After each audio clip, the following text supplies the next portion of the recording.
Good morning. Good morning. On behalf of the NLN Board of Governors and the NLN staff, welcome to the National Faculty Meeting. I am Dr. Patricia Sharpnack, NLN Chair-elect, and I am honored to introduce this year's meeting. I also hope that everyone has had a great evening and has been enjoying all that the Summit and National Harbor have to offer. And a quick reminder, to get CEU credits for this session, you need to go back out into the hallway and scan your badge, and don't do it twice. Thank you again for being here today. Earlier this morning, we heard Dr. Kelly Bryant's empowering and inspiring presentation about simulation and preparing the next generation of health equity advocates. Now, I am pleased to be with you so we can have a hugely important discussion about supporting and nurturing the health and well-being of nursing faculty and students while avoiding burnout. It is now my honor to introduce our dynamic speaker, Dr. Bernadette Melnyk, a highly respected thought leader and innovator. Dr. Bernadette Melnyk is Vice President for Health Promotion and Chief Wellness Officer for The Ohio State University. She is also the Executive Director of the Helene Fold Health Trust National Institute for Evidence-Based Practice, the Helene Fold Health Trust Professor of Evidence-Based Practice, and Dean Emeritus of The Ohio State's College of Nursing. In addition, Dr. Melnyk is Professor of Pediatrics and Psychiatry at Ohio State's College of Medicine. She is recognized globally for her expertise in evidence-based practice, or EBP, child, adolescent, and clinician mental health, and intervention research, as well as her innovative approaches to population health and well-being. She is editor of 7 books focused on EBP, intervention research, evidence-based health assessment, and leadership, innovation, and entrepreneurship. Dr. Melnyk has more than 520 publications and over $36 million of sponsored funding as a principal investigator. She is an elected fellow of the National Academy of Medicine, the American Academy of Nursing, that has recognized her 3 times as an Edge Runner, the National Academies of Practice, and the American Association of Nurse Practitioners. Dr. Melnyk is editor-in-chief of the top-ranked journal, Worldviews on Evidence-Based Nursing. She was appointed to the National Academy of Medicine's Action Collaborative on Clinician Wellbeing and Resilience in 2017, on which she continues to serve, and is the founder and current president of the National Consortium for Building Healthy Academic Communities. Wow, that is quite a resume. Please welcome Dr. Melnyk.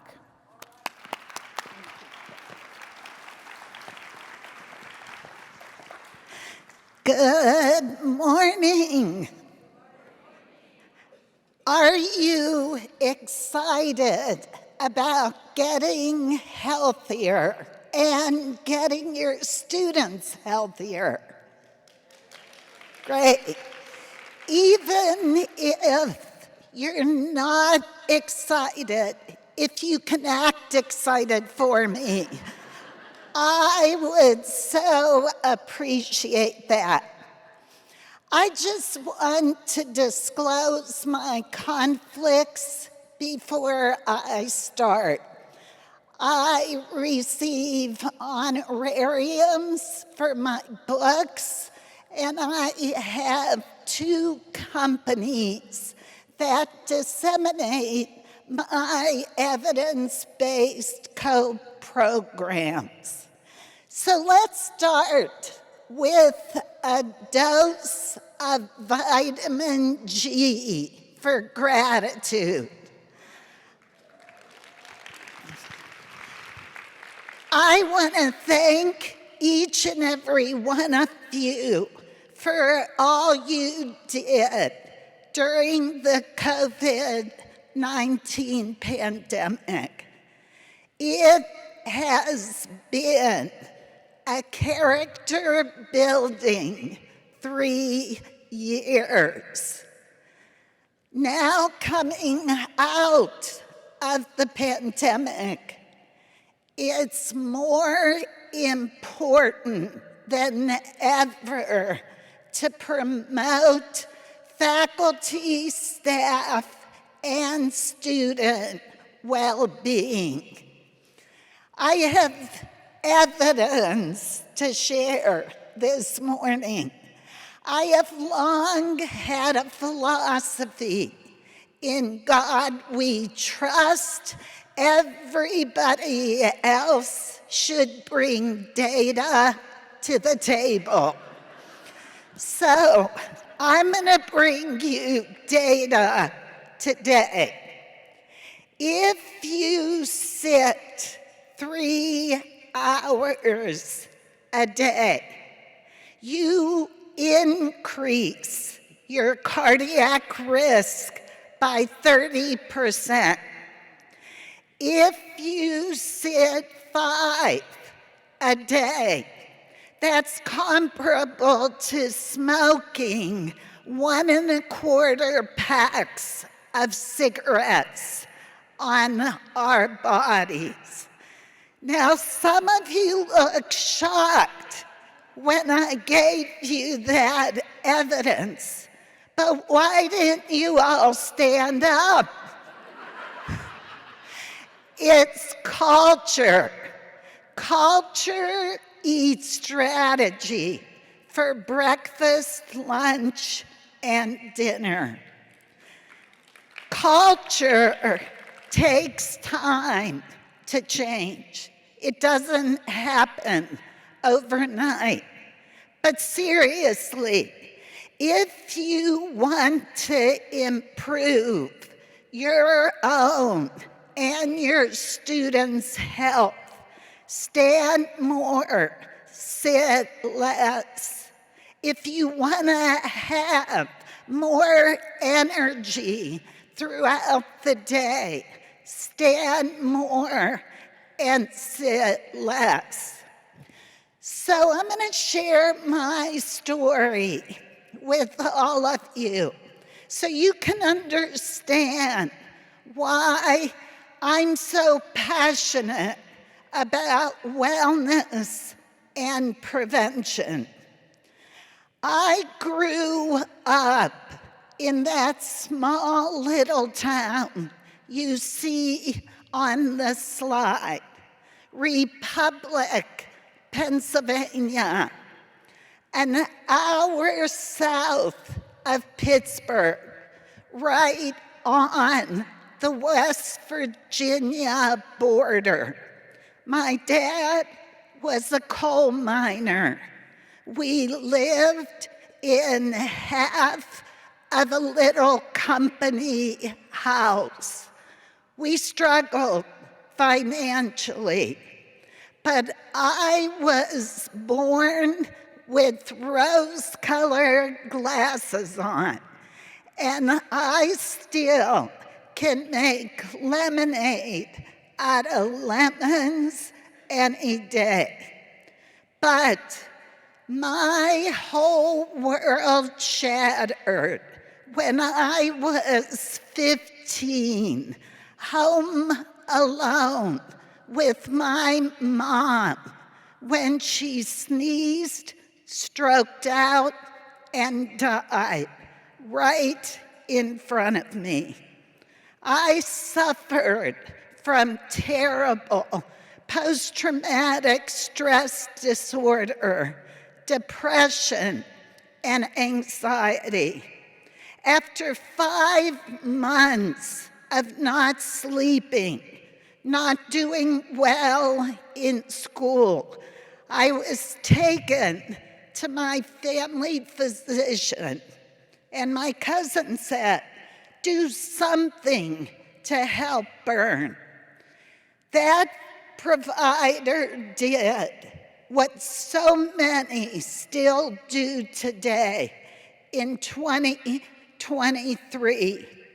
Got out the prescription pad, wrote a script for Valium, and said, give Bern one of these every night. She'll sleep and be just fine.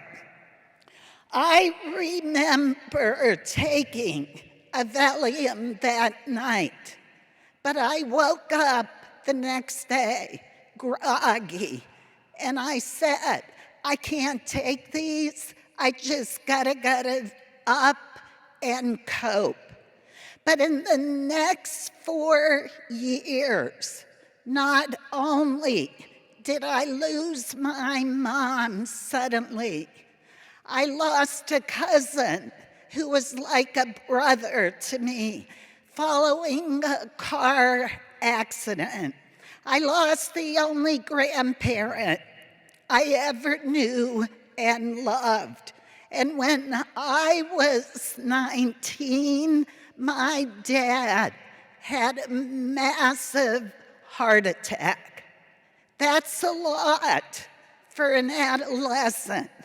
But you know the story. You have them too. What doesn't break us only makes us stronger. And as a result of what I went through as a teenager, I became passionate to become a nurse, then a pediatric nurse practitioner, then a psychiatric nurse practitioner, and go on and get my PhD so I could develop evidence-based interventions to help all the children, teens, and young adults who are suffering today. But the saddest part of my mom's story, she had a history of headaches for over a year. And my dad kept saying, would you please go to the doctor, figure out what's wrong? Well, she went to her family physician 1 week before she died. Her diagnosis, high blood pressure.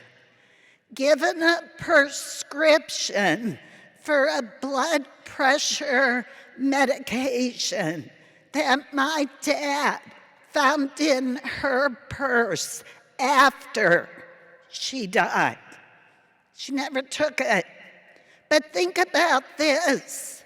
60% of Americans have a chronic condition, but 80% of chronic disease is preventable with just a few healthy behaviors that I'll talk about in a little bit. So, 13 years ago, I get a call from the Ohio State University.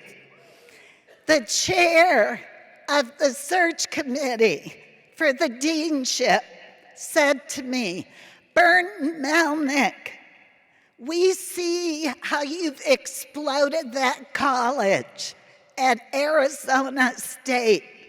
We want you to come to Buckeye Nation and do the same.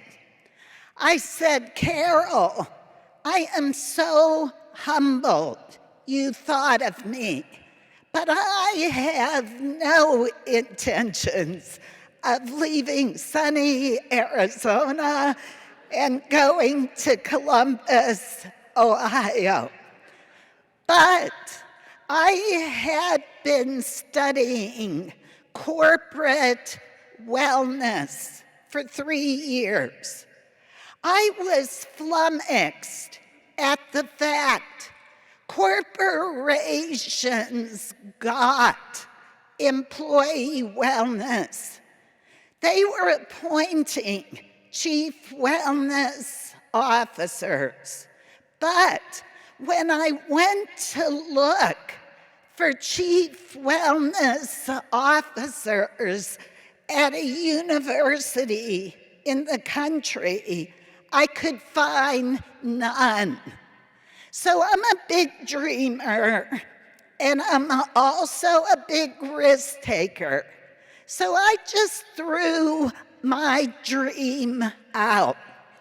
I said, not interested in making a lateral move, but if Ohio State was willing to appoint me in a joint leadership role as the first CWO in the country at a university, I might talk to you guys. I'm so sincere about this. The next day, our former president, E. Gordon Gee, called me. This is how Gordon talks. Hi, Melnyk. This is E. Gordon Gee from the Ohio State University.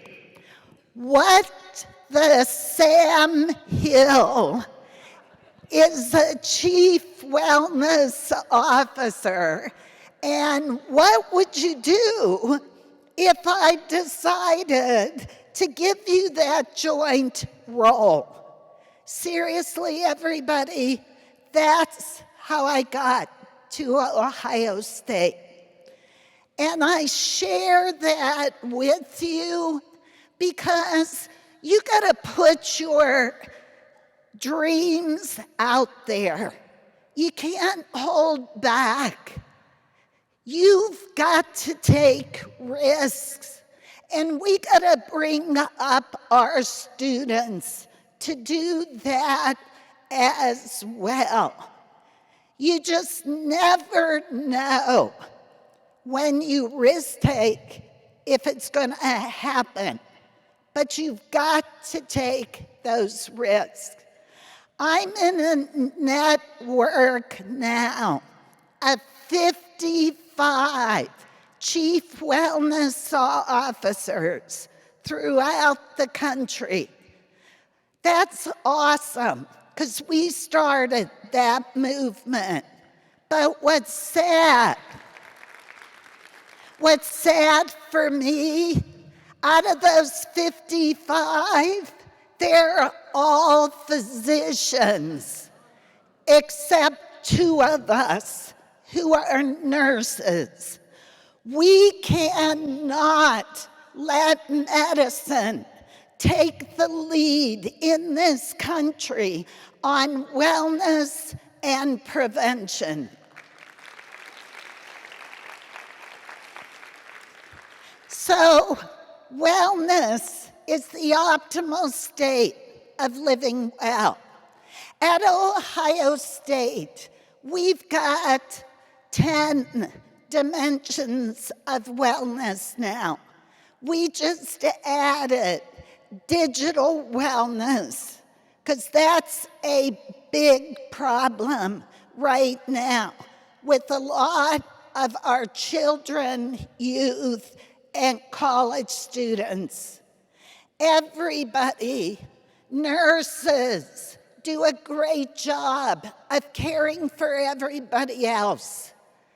But we have evidence we do not, as a whole, do good self-care. Self-care is not selfish. It's absolutely necessary if we're going to take great care of others. So burnout, stress, and depression, They were major public health epidemics prior to COVID-19 because we've been living in the terrible twos. And I'm not talking about toddlerhood.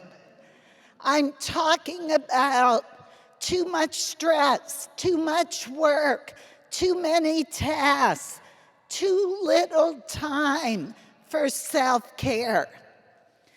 The only way we're gonna reach the quintuple aim in healthcare is with evidence-based practice, clinician well-being, and advancing health equity. That's it. Now, many of you know me and my work in evidence-based practice. I am telling you, our latest national studies indicate we've got such opportunity for improvement. We have to reach the point where every student who graduates from our programs has evidence-based practice, well-being, health equity in their DNA. Without it, our healthcare system is going to continue to suffer with not so good outcomes. We have so much data, including the national studies that my team has done over the last 7 or 8 years to show burnout is associated with more preventable medical errors. Think about this. Dying from a preventable medical error is the 3rd leading cause of death in this country.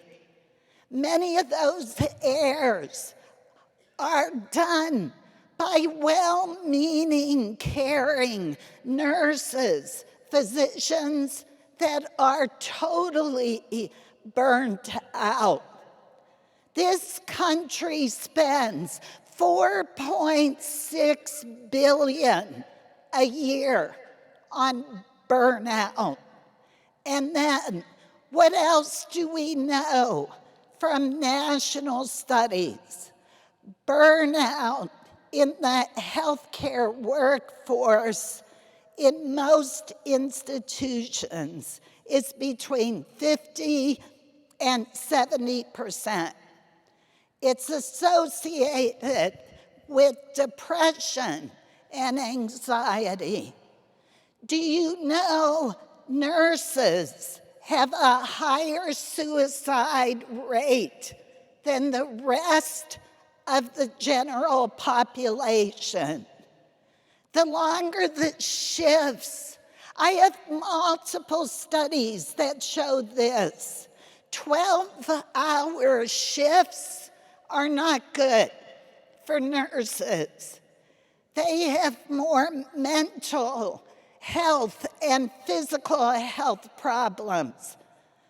We gotta do what's right based on evidence, and we've gotta stop 12-hour shifts.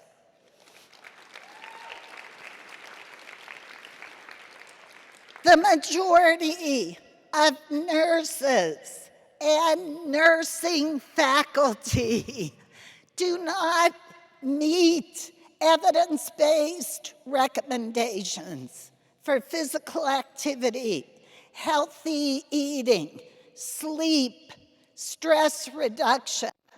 We are such a high-risk population for chronic disease and suicide. So our team just published a study with the Big Ten, faculty, staff, and students, Look at these findings. Nearly half of the faculty were struggling with burnout. 53% of faculty felt their college was not at all to just somewhat supportive of their personal well-being. Mattering matters. If people feel they matter to their organization, they have so much better outcomes. Perceived wellness culture matters tremendously. Faculty and students who say, my college, my organization supports my well-being, have much better outcomes. Engage in healthy lifestyle behaviors. Our team also did a national study with faculty, PhD, and DNP faculty. We just published this data. A third of PhD nursing faculty struggled with burnout. But look at this interesting statistic.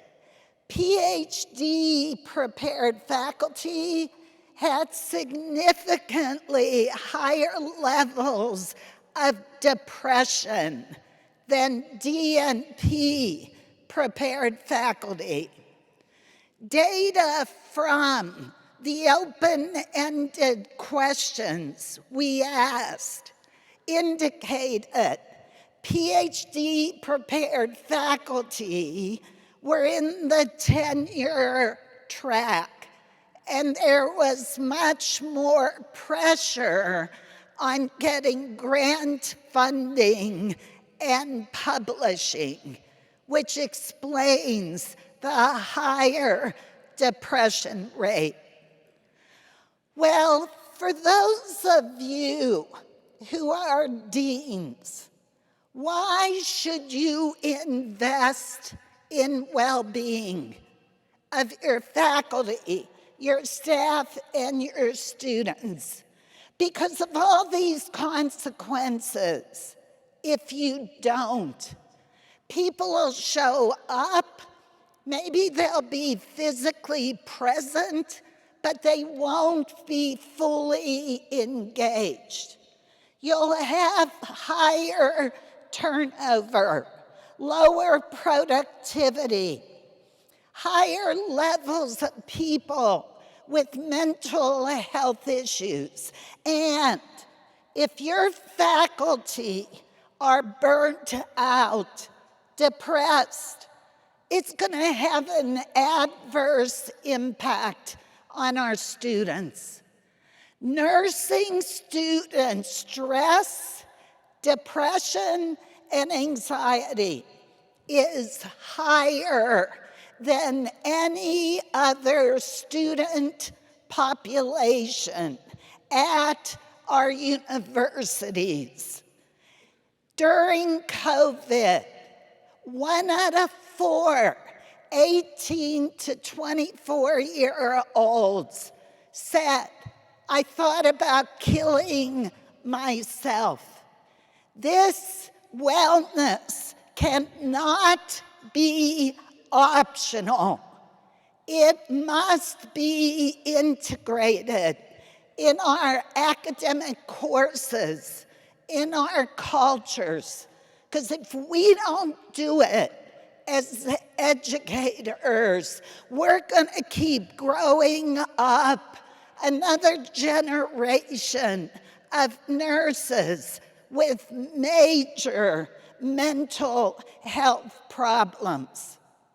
These are all the causes of burnout and distress in college students.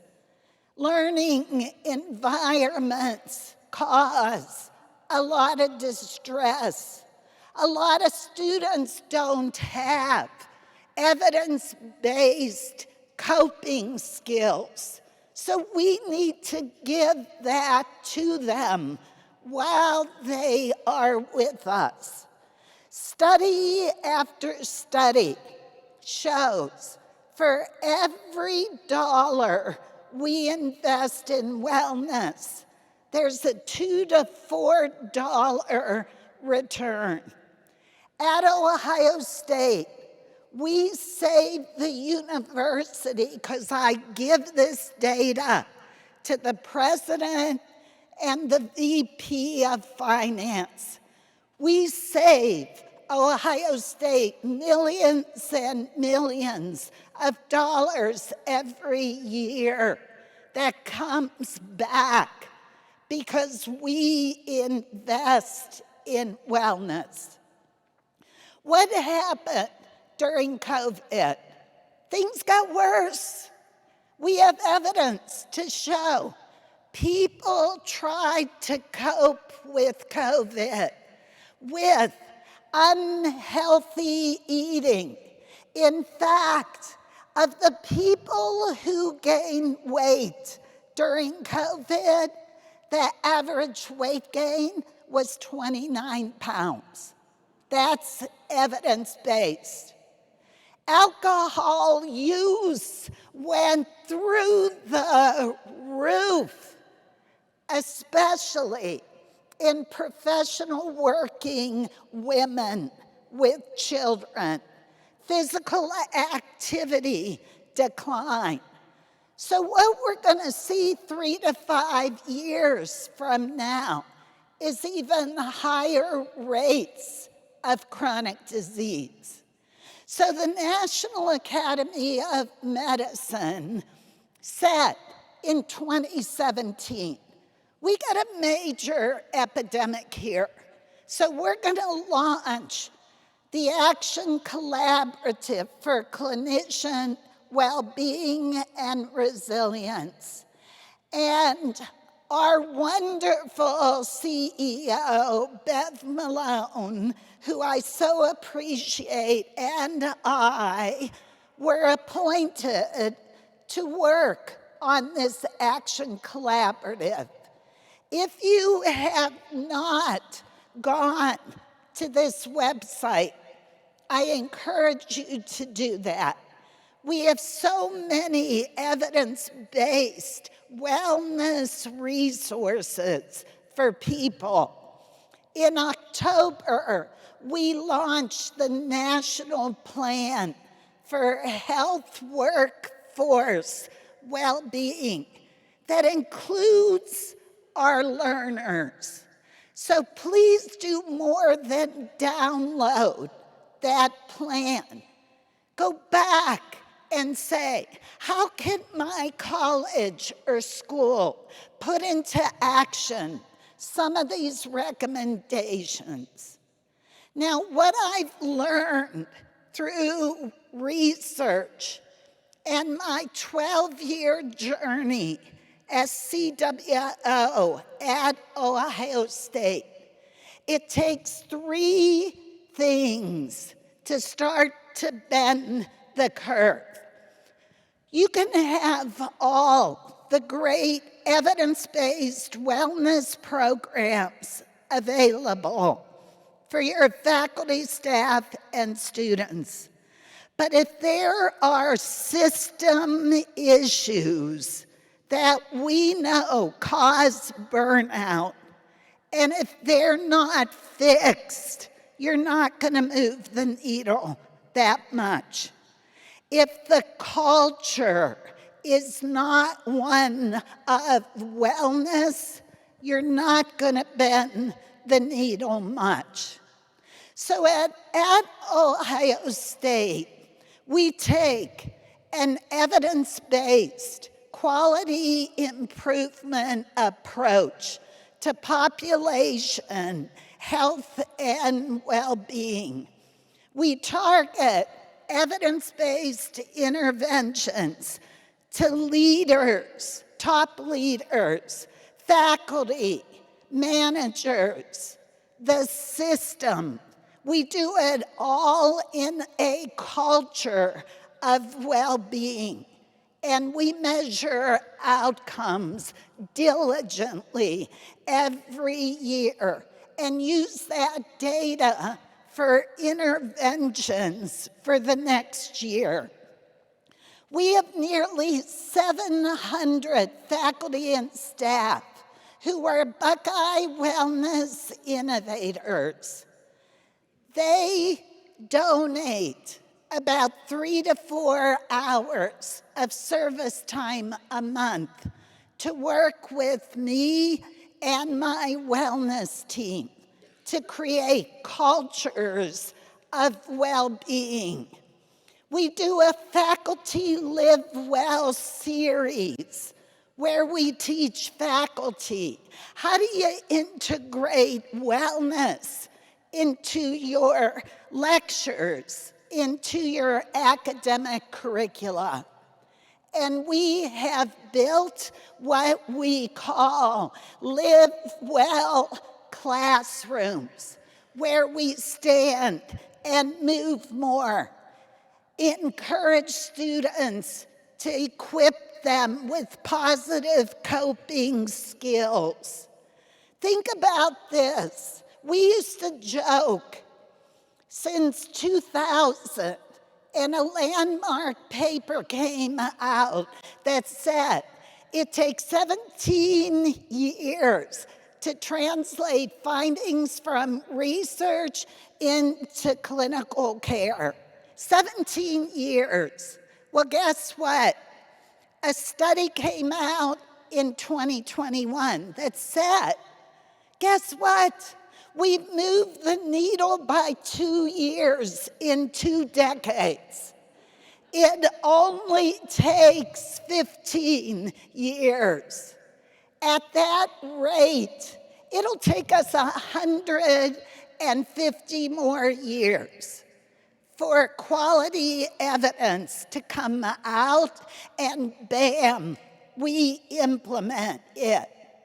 The gap between what we know and what we do is lethal.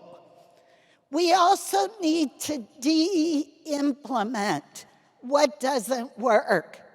We know what works. This is a systematic review that we published. We just all need to take these 6 interventions, make sure our nurses and nursing students are practicing them. So for 30 years, I've done about 25 studies that show my COPE, Cognitive Behavior Skills Building Program, works to reduce depression, anxiety, stress, suicidal ideation. We adapted it specifically for nurses and clinicians, found that it worked great.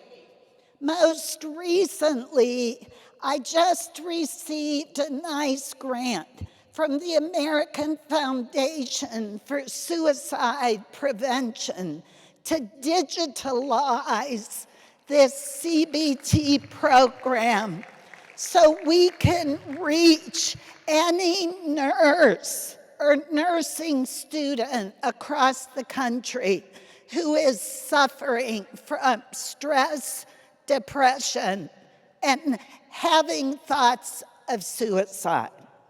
So, these are the implementation tactics based on evidence of the most successful organizations. Senior leaders have got to invest. They have to be committed. We need to fix system issues and get rid of stupid, bureaucratic stuff that is draining people. Seriously. Cultivate cultures of wellness, caring, connection, and use data to inform strategy. So here are tactics that, again, work.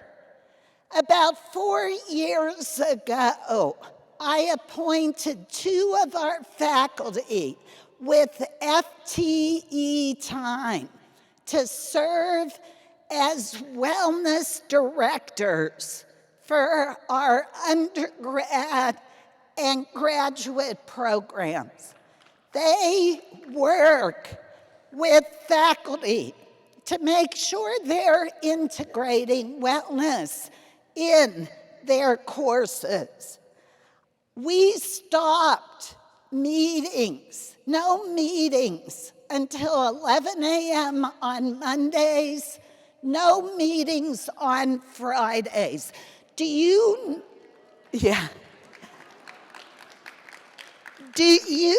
know that if you reduce meetings by 40%, you'll have an increase in productivity by 70%.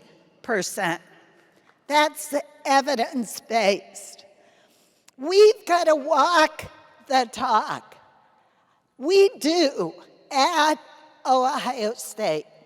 So my last 5 minutes, I'm going to give you tips for your own wellness, because you cannot keep pouring from an empty cup.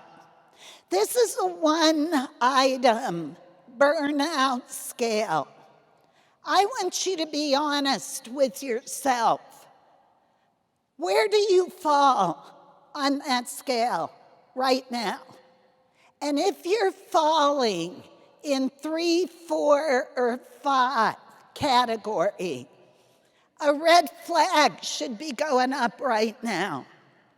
You've got to face your true story, and you got to do something different and prioritize your self-care. So during COVID, I had to really ramp up all our programming at Ohio State because people were so stressed. I was burning out. I came home one day, my husband asked me a question, and I nearly bit his head off. And that's, people who know me know that's uncharacteristic for me. And John said to me, "Bern, you're burning out. You better face your true story. What are you gonna do about it?" I said, "I wanna take a bucket list trip. I wanna get away for 10 days, not look at any email for 10 days.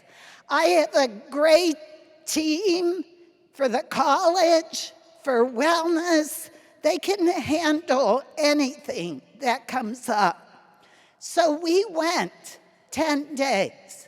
I took a mental recovery break.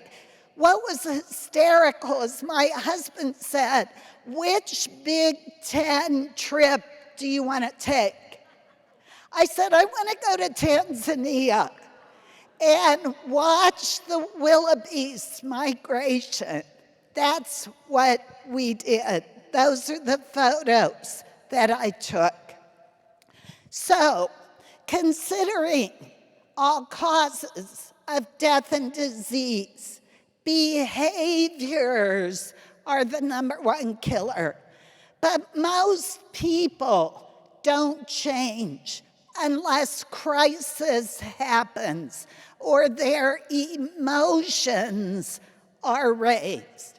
So I want you to think about, as you watch this clip, are you doing good self-care or not? And if you're not, what's the last 10 years of your life gonna look like?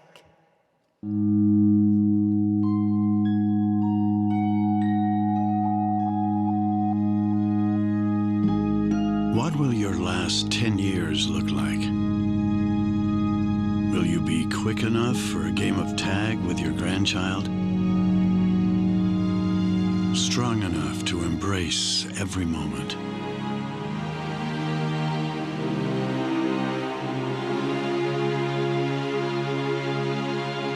Will you grow old with vitality? Or get old with disease?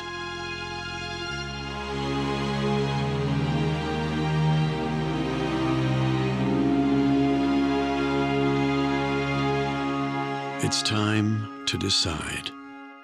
That's a really powerful clip. Emotion plus evidence gets people to contemplate change. Do you see anything odd about that slide?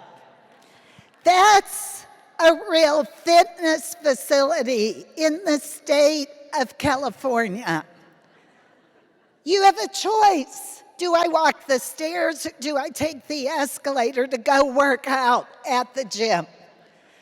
2 psychologists studied how many people during the course of a day, during a week, would choose to walk the stairs. Do you know what they found? 2 people a day. So, if you will remember anything from my talk today, I hope you remember this.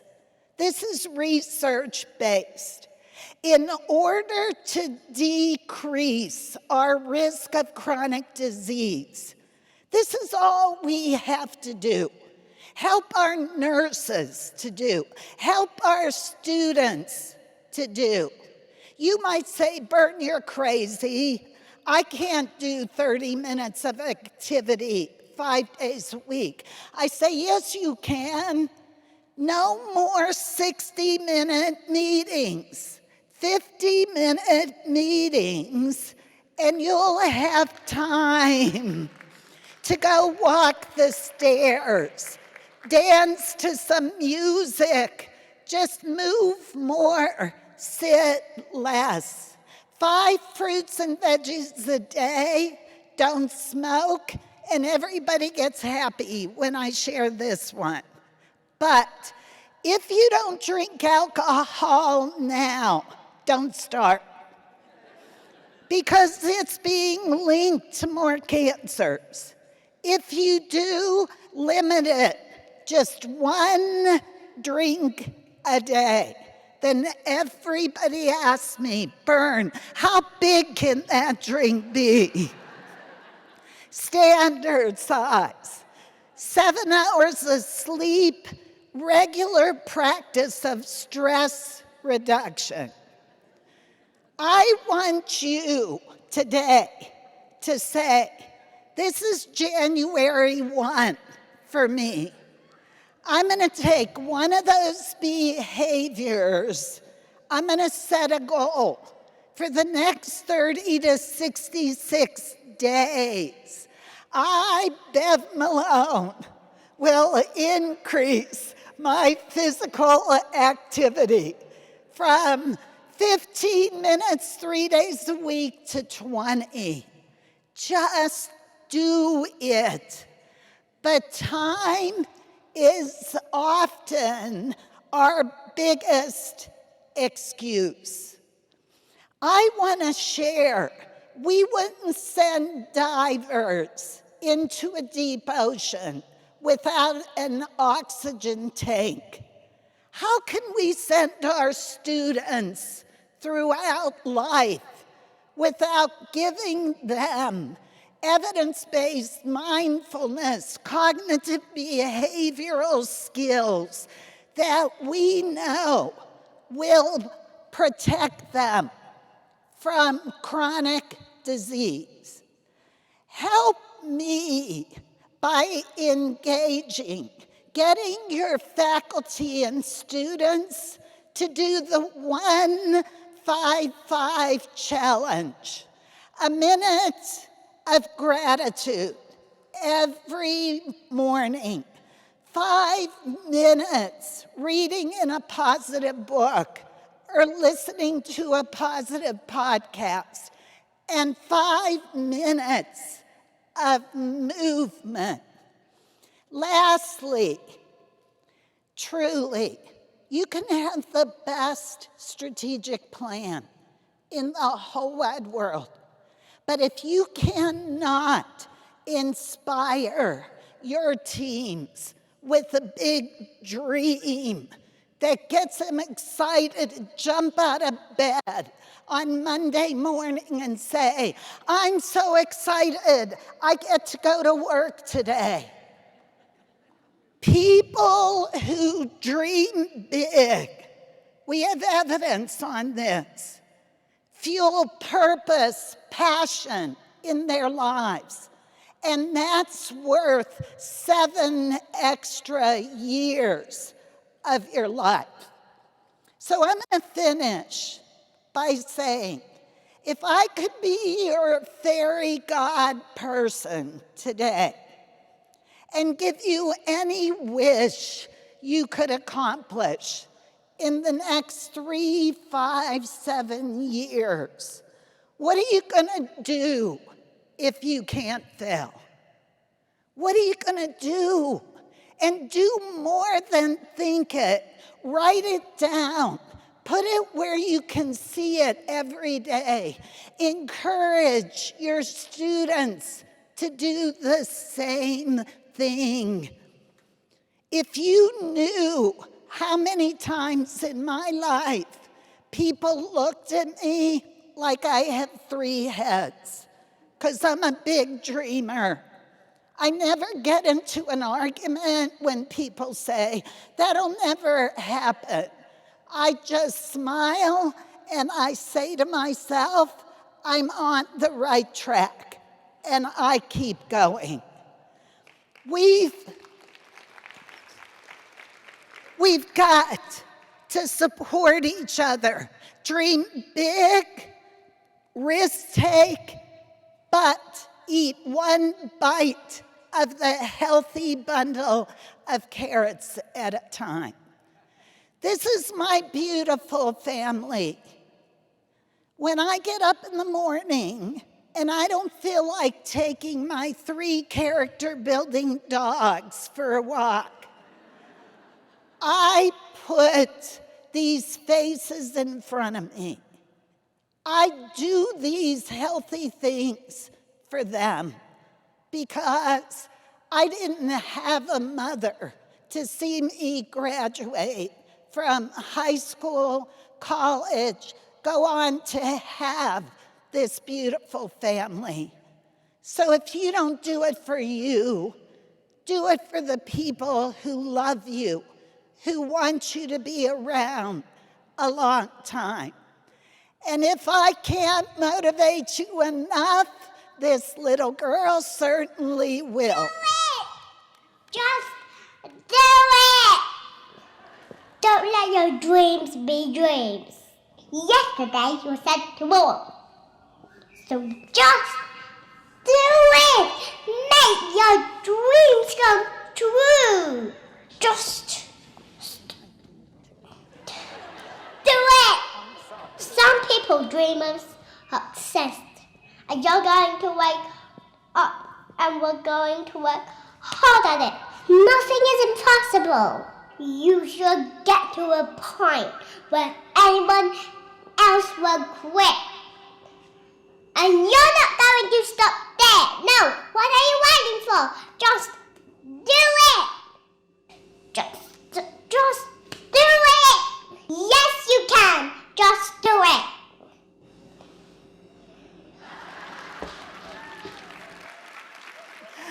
Okay, you've been sitting way too long.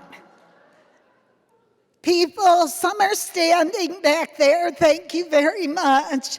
But for those of you who like to sit, I'm going to show you chair aerobics because you can get your heart going, get more energy with chair aerobics. This is not a test of coordination. I just want you to do what I do. Spread out if you can, just a little bit, and let's do it.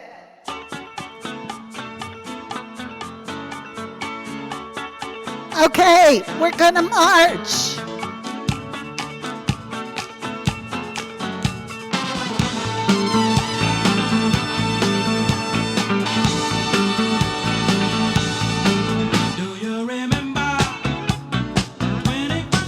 You look so good.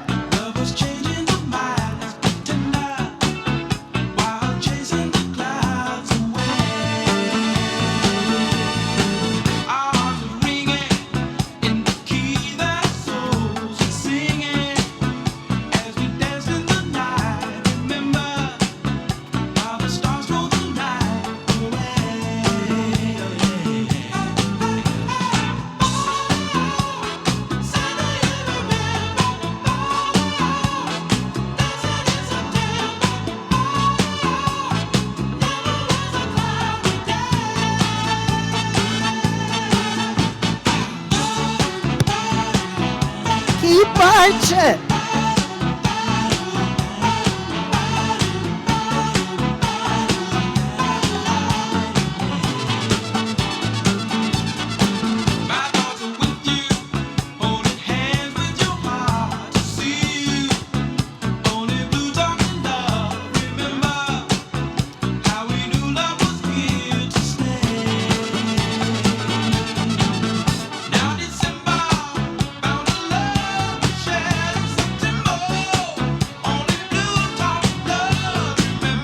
Great job, everybody.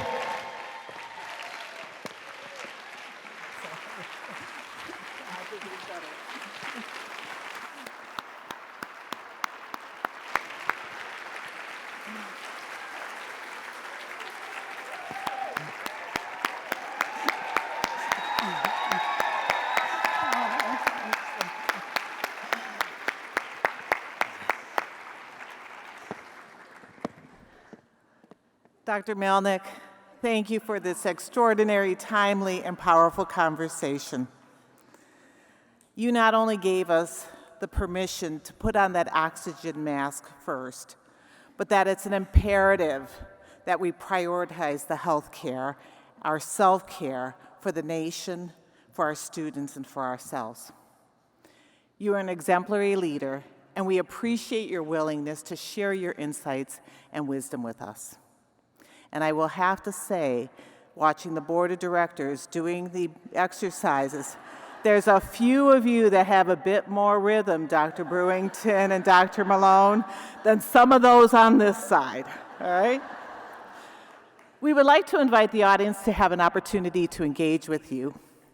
The NLN staff, Dr. Sandra Davis, Barbara Patterson, and Michelle Moulton will monitor the mics.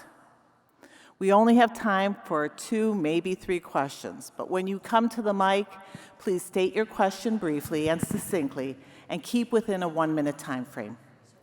Begin by stating your name and school. My apologies up front because I may have to ask you to wrap up to provide time for other questions or comments.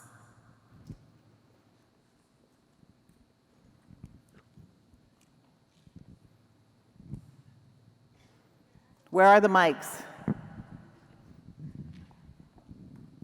Oh, here we go.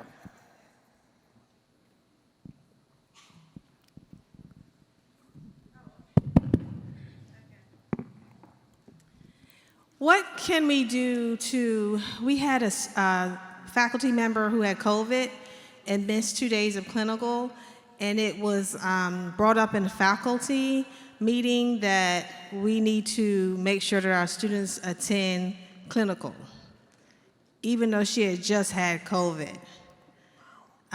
What can we do to decrease that culture of negativism and want to, if we teach our students to be healthy, we've got to invest in our health too. and not make people feel bad when they get sick. Absolutely. It is culture change, and that's not easy. But let me give you a couple of tips. I have always been a big culture change agent. That comes with a lot of character builders, but when I enter a new organization and I get people excited about a common dream together that we can accomplish, I look for the people with a twinkle in their eye and a fire in their belly. And I start with them.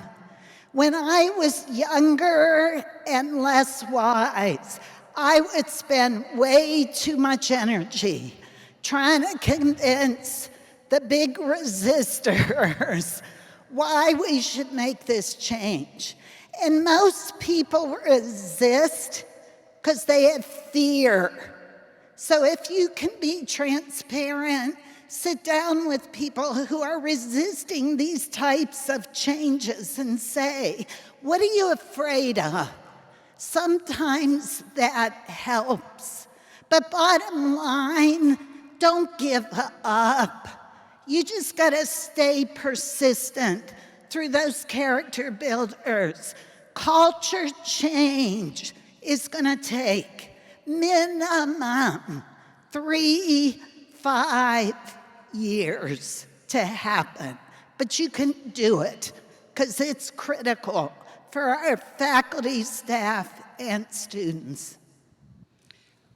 I have a direct, my name is Paula Lucy, I'm from the University of Wisconsin-Milwaukee, and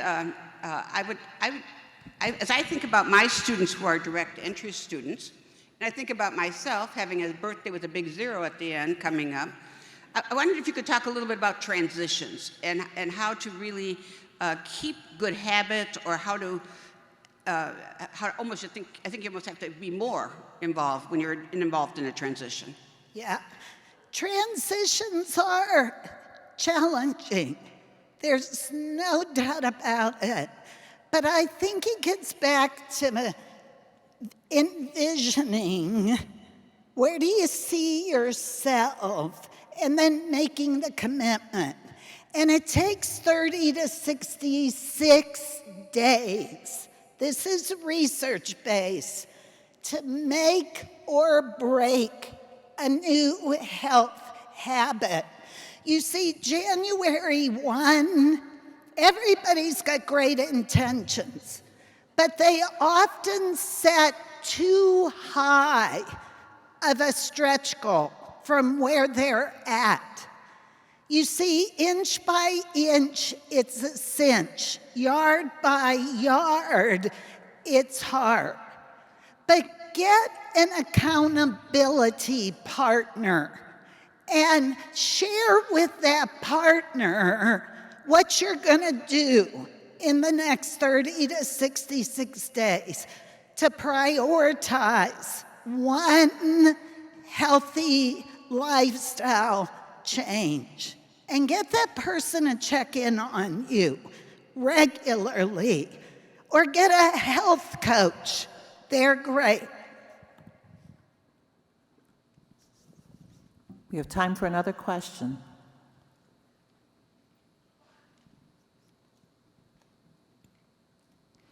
All right, well, thank you for joining in this important dialogue.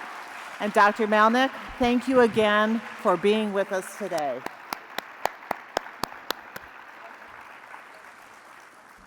Now I would like to welcome back, for the final time, NLN Chair, Dr. Kathleen Poindexter.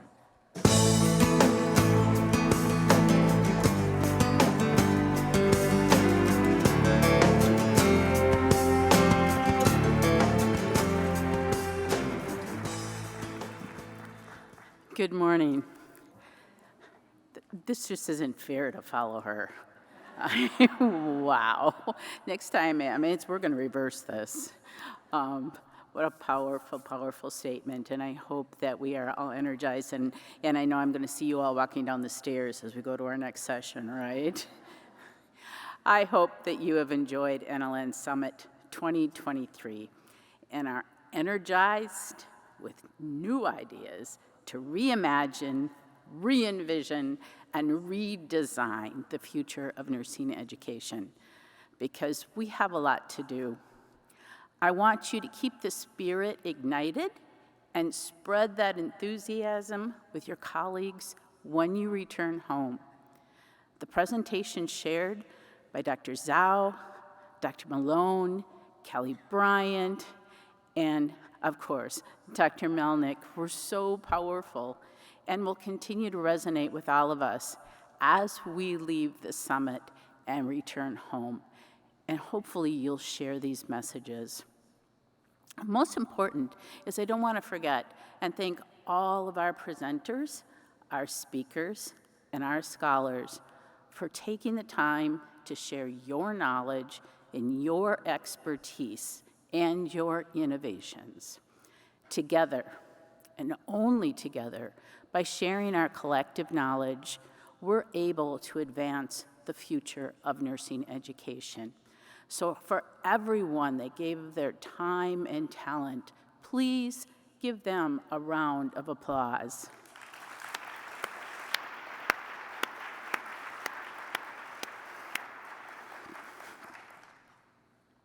I would also like to thank the NLN staff for all of their work to make the NLN 2023 Summit a successful event. I think it's very difficult to appreciate the extensive amount of time and effort and energy it takes to pull off a summit of this magnitude. It definitely would not have happened without the dedicated efforts of so many people, and I want them to stand up because they're kind of hidden behind the scenes. First, you did meet this morning Dr. Janice Brewington. Please.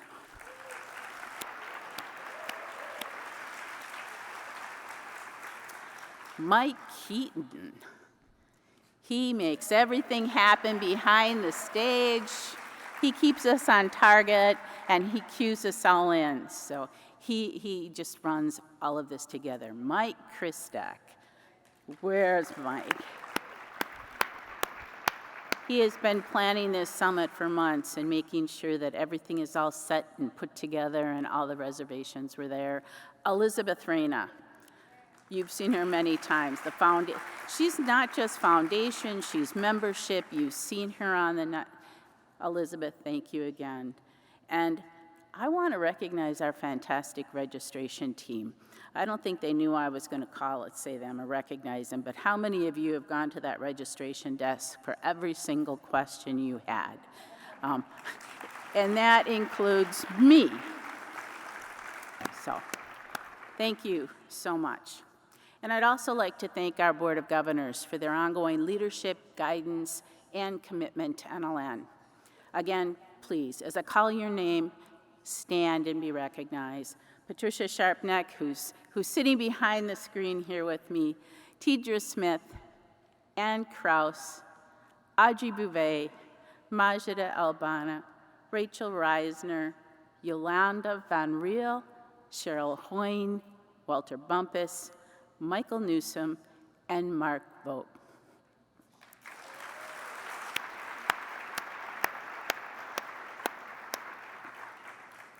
As always, it's such an honor and a privilege to speak with you today and represent the membership of NLN as your chair. As I reflect on these past 2 years, I recall when I first stood at this podium and shared my inaugural message. It was the beginning of the post-pandemic era. If I recall, we kind of snuck ours right in between, and then we had to close down again for a while. We were emerging from the crisis of the pandemic. Vaccines were finally readily available. Nurses were being recognized for their invaluable contributions to the people around the globe. I think for many of us, it was the first conference we'd attended in well over a year, especially in person. I recall, I know I was, hopeful and energized.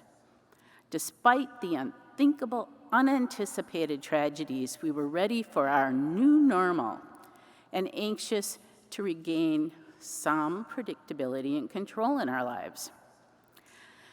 As we began to restabilize and reflect on lessons learned throughout the pandemic, we had to face some harsh realities surrounding the failings of our social structures, education, and healthcare systems, many of which we've talked about throughout this summit. Some of the stark inequities that existed could no longer be ignored. Our longstanding issues with structural racism, inequitable healthcare access, workplace cultures, and social justice, issues that are tightly woven into the fabric of our society, required our immediate attention as healthcare providers. We could no longer turn away. We were forced to look inward on our own systems, requiring us to rethink and reframe our own workplace cultures and practices. We learned the critical importance of nurse well-being, safety, and value, just as Dr. Melnyk just discussed. We began to put mechanisms in place to create safer, healthier work environments, and we're working on it. And our failure to recognize and address these issues earlier, however, triggered a crisis in our profession and further taxed an already fractured healthcare system. We are nurses, however, and we are resilient. We answered the call to action. We worked to enact system changes to tackle healthcare inequities, strengthen infrastructures to support healthy workplace cultures, and to reduce social injustice. We normalized access to wellness resources. We've escalated efforts to destigmatize the need for mental health care and continued to work on meeting the needs of nurses and students to promote their well-being. We're prioritizing the creation of diverse, equitable, and inclusive and just environments, examining our own implicit biases, and taking action to dismantle organizational processes that work to sustain systemic and social racism. We're in our early stages, and we still have a way to go on our journey. Although we have shared a vision that illuminates our path towards a shared destination. Alongside the tremendous strides we are making, I am troubled by the growing challenges we face that threaten our national and personal health and well-being. And right now I'm talking about environmental equity, carbonization, issues with immigration, fear of international unrest, and outbreaks of war. I see threats to the very core of our values: increased violence surrounding gun control, anti-Semitism, reproductive health, religious problems, threats to LGBTQ+ communities, and the suppression of education, and questioning what we can teach and cannot teach as part of our healthcare programs. Our healthcare in our academic environments are a microcosm of our society, and we're not sheltered from these polarizing and powerful issues. Although these are broadly viewed as political, and it's really important, they are political. We are nurses, we are leaders, we are educators, and we must examine and teach the implications of these beliefs and actions through the lens of equitable access to health care.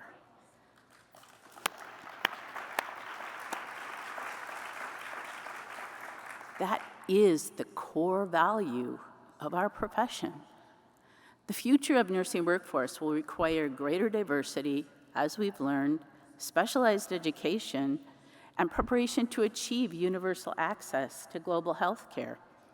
As outlined in the Future of Nursing 2020-2030, strengthening the nursing workforce is a key initiative to enhance nursing's role in advancing equitable health care and promoting environmental justice.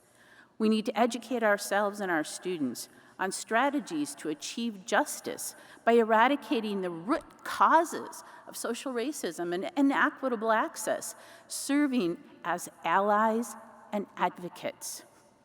A study conducted by the National Commission to Address Racism in Nursing reported, as we heard this morning, 63% of nurses experience racism in the workplace, and over half reported the experience impacted their mental health and overall well-being. And as we know, that has a direct impact on their patient outcomes. As leaders and educators, we continue to reimagine and transform our educational policies and practices, working toward dismantling the structural racism and deeply examining the role of nursing and education in perpetuating the hierarchical structures rooted in our exclusionary practices. To achieve more diverse, equitable, and inclusive environments, we are questioning our longstanding professional and educational practices that may not best serve our profession. We need to deeply examine our own unconscious bias and our knowledge validity. We acknowledge these are inevitably carried into our classrooms and our teaching. Remember, our students look up to us. They watch us closely. They follow us. Most important, they want to be you. That's why they're in the profession. That's why they're in your classrooms. So I encourage all of you to be the role model that represents the force for good. We're working to move beyond and defining diversity in underserved populations by limiting data categories by race, gender, and class, to expand it and include religion, culture, environment, geographical location, and access. There's a lot more than just numbers. Creating safe environments where power is distributed, people are seen, heard, valued, and respected for their uniqueness. They're allowed to be their authentic selves. We know that knowledge and data alone do not create the just and equitable learning environments that we lead to the level of transformational and sustainable change needed to achieve what our professional goals are. The roots are deeper.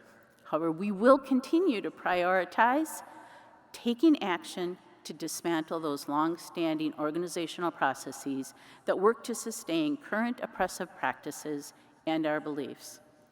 The nursing workforce represents the largest population of healthcare professionals.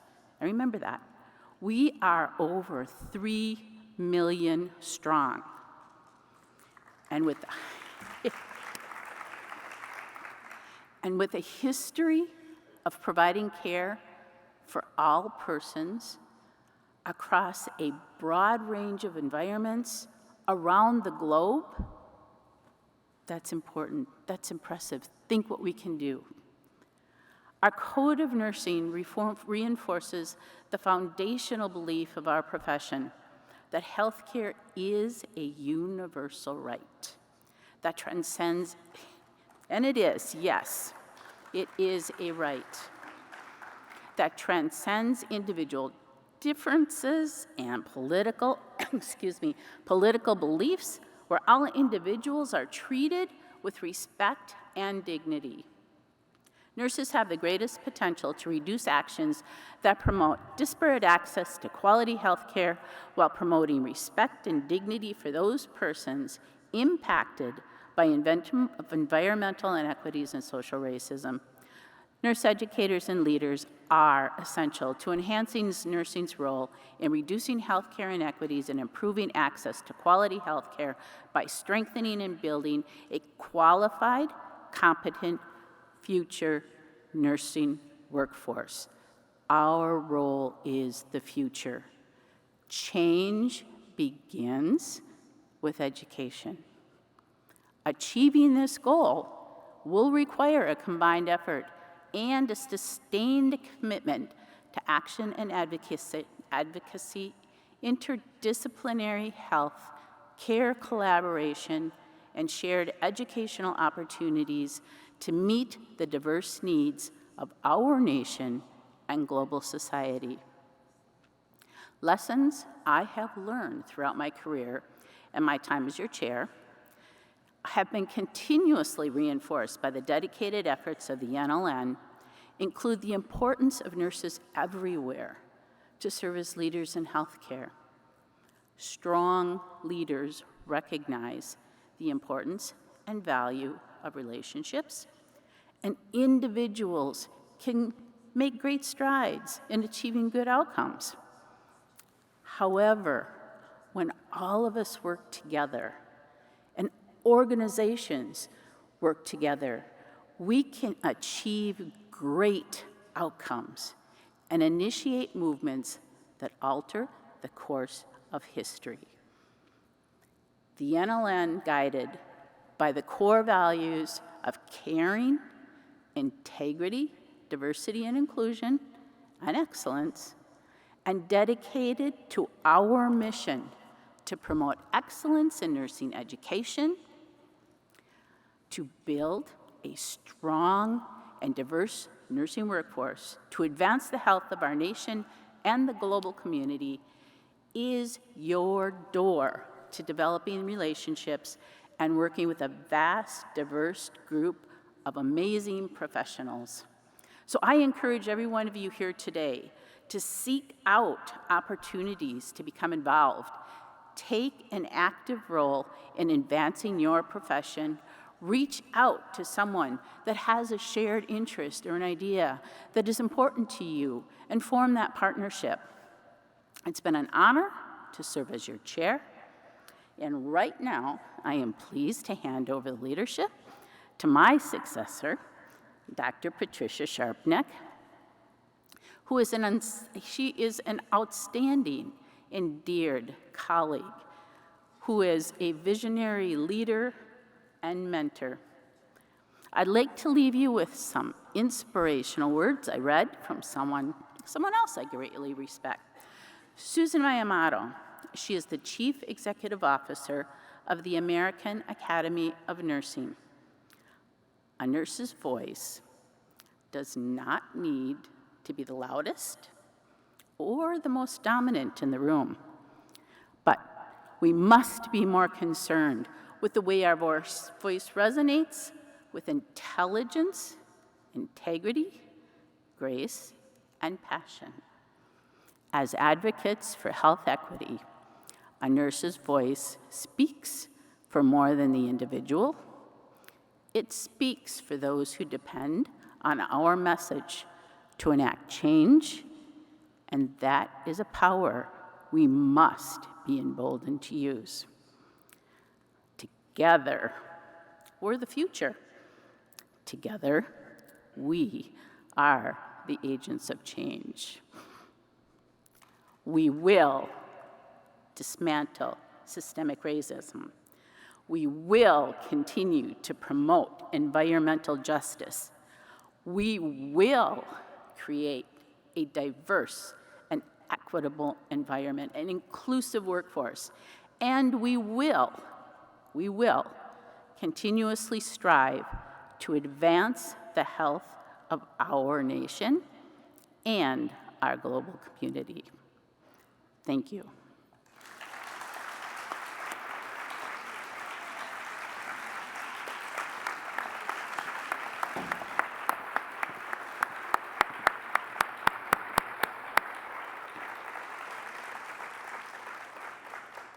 Dr. Poindexter, I can't thank you enough for your exemplary leadership as the NLN Chair and leading the NLN into the future. You have served well, and we will miss you. I will miss you. You've been a dear friend and colleague, and we're grateful for all that you have done. It is now time for us to move into the annual business meeting, and I will turn this back over to Dr. Poindexter. Thank you, Dr. Sharpnack. Now, I would like to welcome you to the 2023 annual business meeting of the National League for Nursing. This meeting is called to order and will be in session until 12:30. And I will now entertain a motion to adopt the agenda for the NLN business meeting. I have a motion. Thank you. Is there a second? Thank you. The motion is duly seconded. The motion is on the adoption of the agenda. All those in favor of the agenda as presented, please raise your hands now. Okay, thank you. Those opposed, please raise your hand. Okay, and this all requires over 50%, and I believe we saw well over 50%. The ayes have it, so the motion is carried. The first item of business before us is approval of the business meeting minutes from 2022. At the January 2023 meeting, the Board of Governors, in accordance with the established processes, reviewed and approved the minutes of the 2022 business meeting. I need a motion and a second to refer the 2023 business meeting minutes to the Board of Governors for approval. Thank you. Is there a second? Thank you. The motion is duly seconded. All those in favor of the minutes of the 2023 annual business meeting being referred to the Board of Governors for approval, signify by raising your hands now. Okay. All of those opposed? I see none. Are there any abstentions? And I do not see any. The ayes have it. The motion is carried. Thank you. I now ask the membership to please join me in welcoming to the stage to deliver her executive report, NLN President and CEO, Dr. Beverly Malone.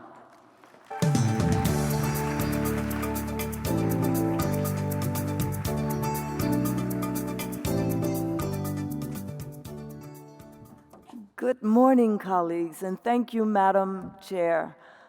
Could we have another round of applause for two spectacular presentations, one being by our colleague, Dr. Melnyk, and the other one being by our colleague and chair, Dr. Poindexter.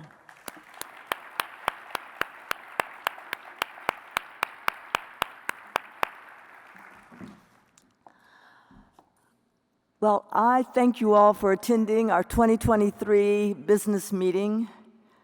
Colleagues, the NLN remains the leader in nursing education. I think Bern said something about the Ohio State University, the leader of nursing education, so that's how we think of ourselves, and our aspiration is to document that it's not just a dream, but a reality. Member engagement continues to be our strength and our most valuable commodity. Thank you to the thousands of nurse educators involved with the NLN. You are the backbone of our work to bring essential resources to all our members who teach in programs across the academic spectrum. The NLN Centers for Nursing Education have been extraordinarily busy. The partnership between NLN and Chamberlain continues successfully with the NLN Chamberlain University College of Nursing Center for the Advancement of the Science of Nursing Education. I'm pleased to announce that a special publication is being released at the summit this year. The publication, Best Practices in Teaching Nursing, is edited by Drs. Joanne Noon and Paula Guberud. There was a meet and greet at the opening reception with the editors. This title is also available for purchase here at the NLN and online in the NLN bookstore. Plus a critical themed issue of nursing education perspectives on equity, diversity, and inclusion in nursing education is also being shared with you. The co-editors of the 2023 issue are Dr. Stephen Palazzo, Florida State University, Tallahassee, Dr. Sandra Davis, NLN, and Dr. Cheryl Green, Abilene Christian University, Texas. Copies of the journal are being distributed at this summit at the registration booth, as well as made available online at neponline.net. A call for manuscripts for the 2024 special summit issue remains open. That means you should be submitting until January 2024. The topic for that special issue is addressing mental health issues in nursing education, with co-editors Drs. Audrey Bouvet, who also happens to be one of our board members, and Dr. Jeffrey Jones. We have outstanding experts who serve on NEP's editorial board. Will all NEP editorial board members please stand and for a round of applause?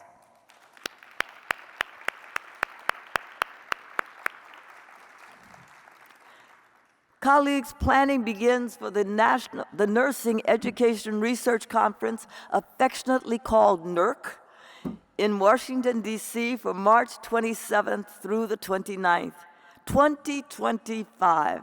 Not next year, but the next year. Sponsored by the NLN. Start planning to attend now. NERC 2023 was an extraordinary success. We hope to see you there. Moving on to the Center for Transformational Leadership, there are 41 participants in the year-long NLN Leadership Institute, which includes LEAD and the Leadership Development Program for Simulation Educators. The application deadline for the 2024 cohort for the NLN Leadership Program is October 9. I am proud to say that there are over 500 alumni. Will the current participants and the alums of LEAD, SIM leaders, executive leaders, and deans and director programs please stand so we can recognize you?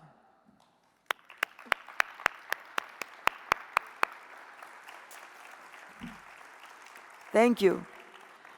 In 2021, the NLN, the premier professional organization for nurse faculty and leaders in nursing education, and its partner of 20 years, Laerdal Medical, also RQI Partners and the American Heart Association, announced a new partnership to help advance transformation of the standard of resuscitation care for cardiac arrest.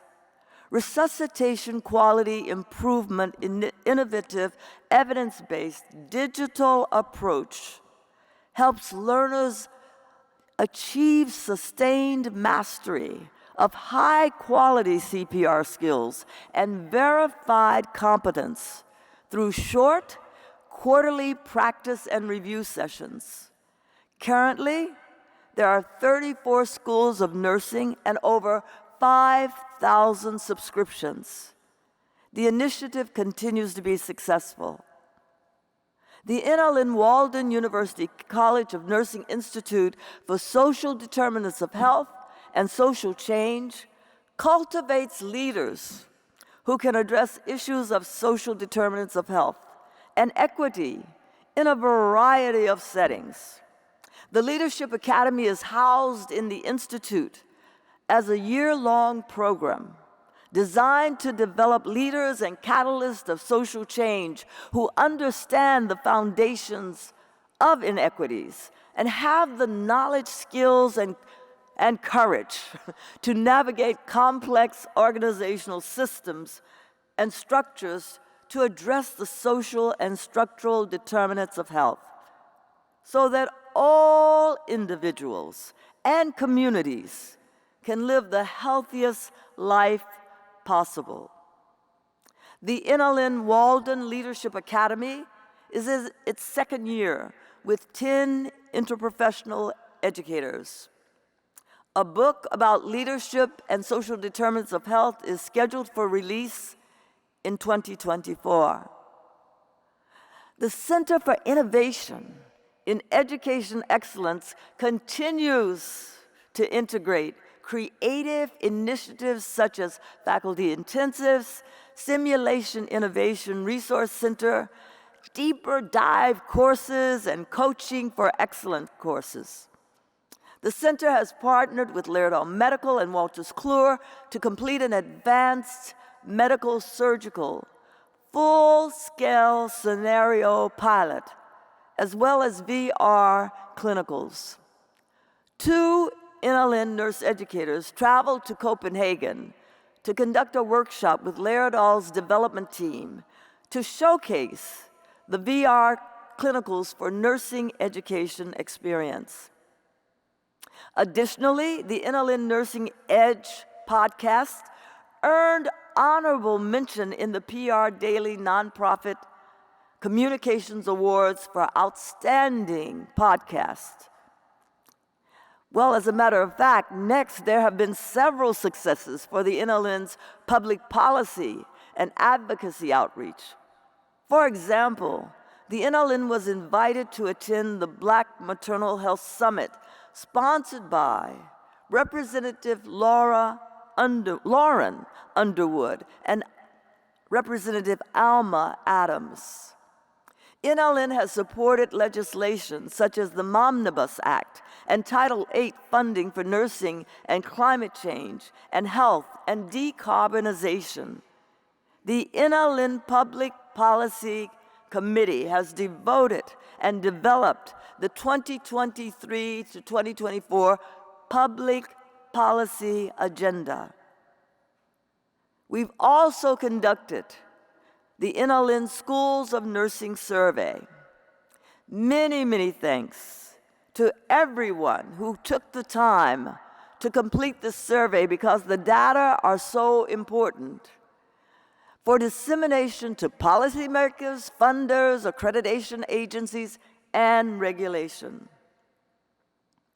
Next, I can report that the NLN Certification Department now has 3 certifications available for nurse educators: Certified Nurse Educator, or CNE, Certified Clinical Nurse Educator, or CNE-CL, and Certified Novice Nurse Educator, or CNEN. Since 2005, over 15,000 academic nurse educators have earned the credential of Certified Nurse Educator.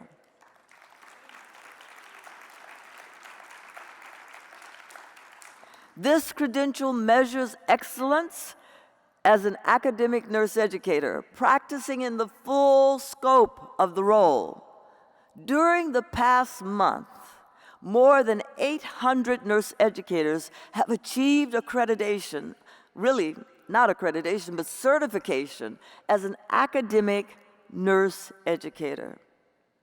In recognition of the thousands of academic nurse educators who practice as a clinical educator only, or adjunct, or preceptor, or one of the other titles referring to the same role of teaching students during clinical experiences, a second academic nurse educator certification exam was created 4 years ago. The number of those certified as clinical nurse educators now is approaching 600. We are extremely excited to announce the implementation in 2022 of the 3rd certification, the CNE Novice. The target group for this certification is nurse educators within the first 3 years of practice as a nurse educator. The examination test items are level to performance expectations of new faculty. Since the launch of the CNE Novice exam, we now have over 300 nurse educators certified at the novice level. We currently have developed an exploratory task force assigned to the potential development of nurse educator competencies and task statements for the practical vocational nurse educator. Keep an eye out for the new web-based certificate programs that will be available later this year.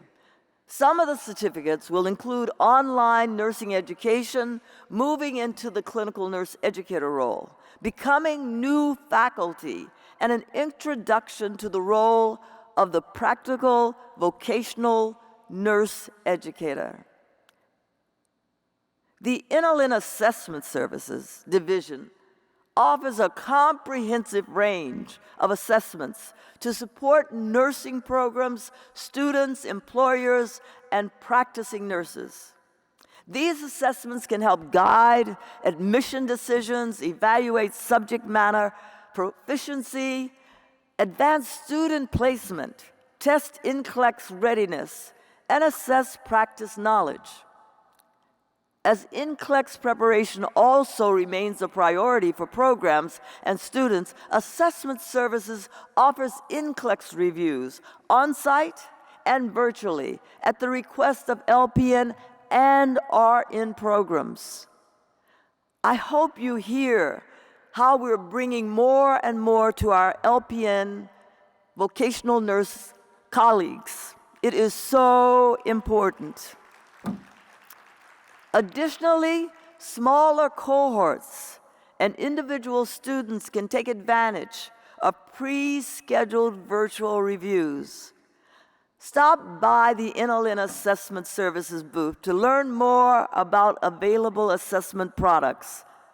Talk about scheduling an NCLEX review or find out how you can use your expertise and insights to become a valuable part of shaping NLN's assessments to meet the needs of today's nursing students. Turning to communications, this has been an impactful and award-winning year for the team, which I am pleased to say is back to full strength. Our new marketing and communications manager, Anne-Marie Watson, joined the NLN after most recently serving as senior management for digital communication strategy at Americans for the Arts. We are so glad to have her with us. Now let me tell you about those awards. They just keep coming. Since we last met at last year's summit, the NLN has received multiple national publications and communication honors. First, the NLN website, nln.org, and our Taking Aim initiative addressing structural racism, diversity, equity, inclusion, implicit bias, and social justice both earned national acclaim in the PR Daily Awards. Next, hold your applause to the end. Next, the NLN received 8 Hermes Creative Awards for nln.org and the Summit website, the NLN Nursing Edge unscripted podcasts, and for our newsletters. Oh, there's more.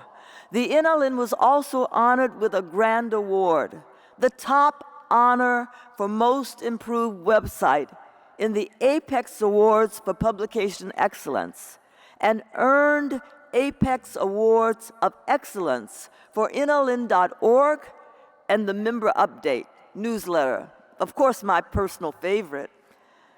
Truly, all of us at the NLN can take pride in these achievements, since everyone on staff has a role in our communications.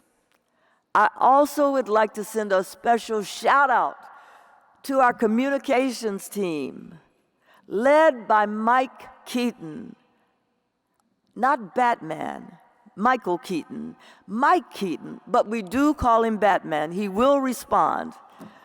With India West as our digital marketing manager, and now also Anne-Marie, for the stellar job they do. Could we have a round of applause for those awards?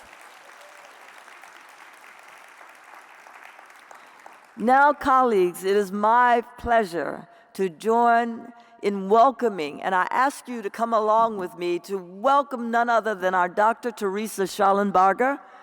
Teresa is the Executive Director of the NLN Commission for Nursing Education Accreditation, or NLN-CNEA, and she will give us an inspiring update about this wonderful CNA program. Teresa.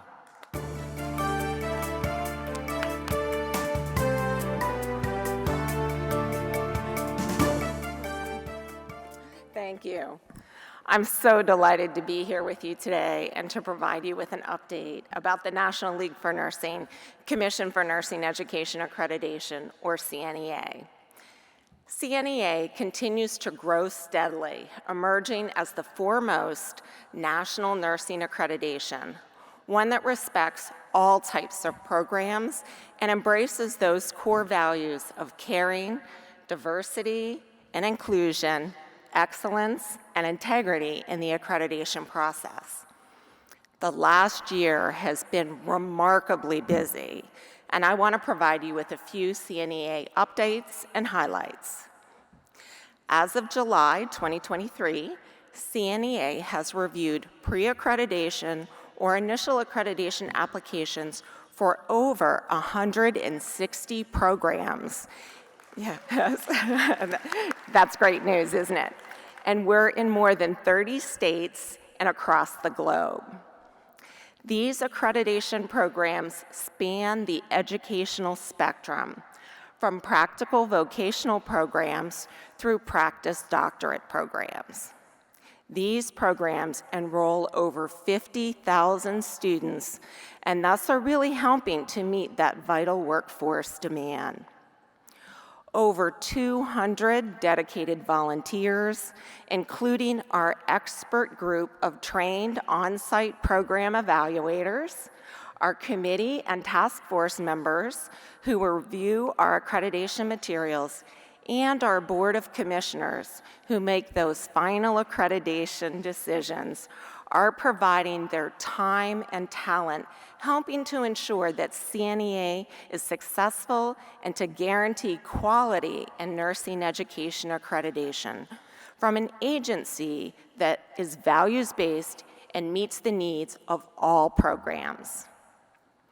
As you may recall, we released the updated accreditation standards in 2021 and have fully implemented the use of these standards during the past year. These standards reflect timely issues and include relevant changes, such as ensuring that curriculum include content on nurse well-being, resilience and self-care, that support student services to meet those evolving student needs and empower students to achieve success. Also, that faculty have expertise in all those crucial topics that we've been hearing about, such as social determinants of health, population health, and equity issues. After an extensive review process of our policies and procedures, we released an updated version of our accreditation handbook. These materials are available on our CNEA website. The CNEA staff have also been working to provide faculty and administrators with professional development opportunities so they can be better informed about assessment and accreditation topics. In addition to a diverse range of virtual workshops and webinars, we also provide monthly updates in the form of short mini lessons using technology such as screencast, and includes things like handouts and video interviewing about accreditation topics. I'm sure you'll want to check out these free mini lessons that are available on our website, and feel free to share them with your colleagues. So far, those offerings have been viewed almost 2,000 times. Our small but mighty staff is responsive to your needs and your questions, and we want to work with you to ensure quality in nursing education. We look forward to another successful year of continued growth. Thank you.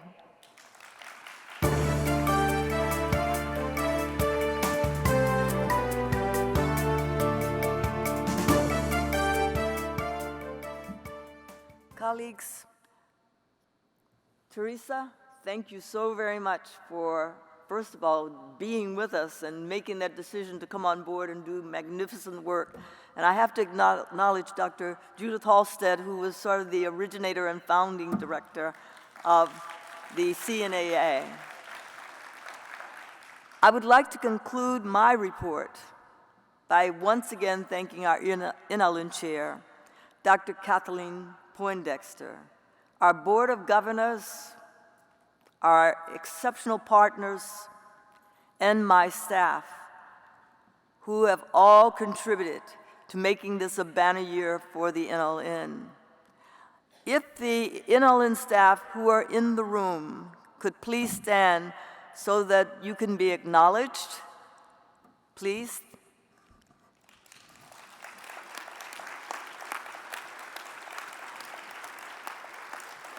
Thank you for acknowledging them, and I would ask that you would, in the hallways, if you would grab one and acknowledge them in the hallways, because there are a lot of them that are right outside this room doing work. But all of you know that you cannot accomplish anything without the help and support of your colleagues, your staff, your team. We're only as good as our team is. So, at this point, I thank you so much for helping to make this to continue to be just a successful summit, and I turn it back over to the competent hands of my colleague, Dr. Kathleen Poindexter.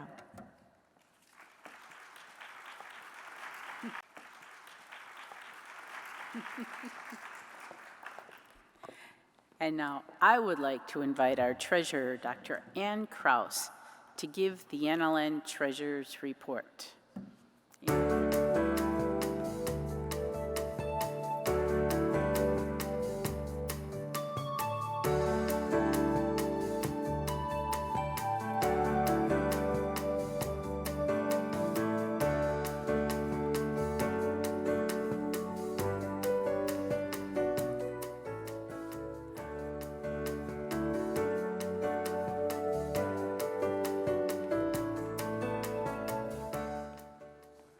Thank you, Madam Chair.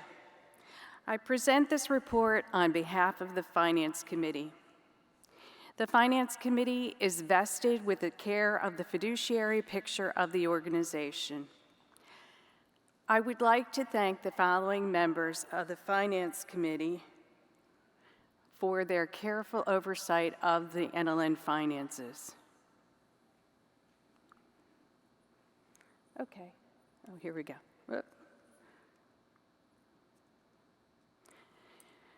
Angela Amar, Barbara Schaffner, Mike Newsom, Mark Vogt, Don Shuck, our investment advisor, Kathleen Poindexter, NLN Chair, and Patricia Sharpnack, NLN Chair-elect.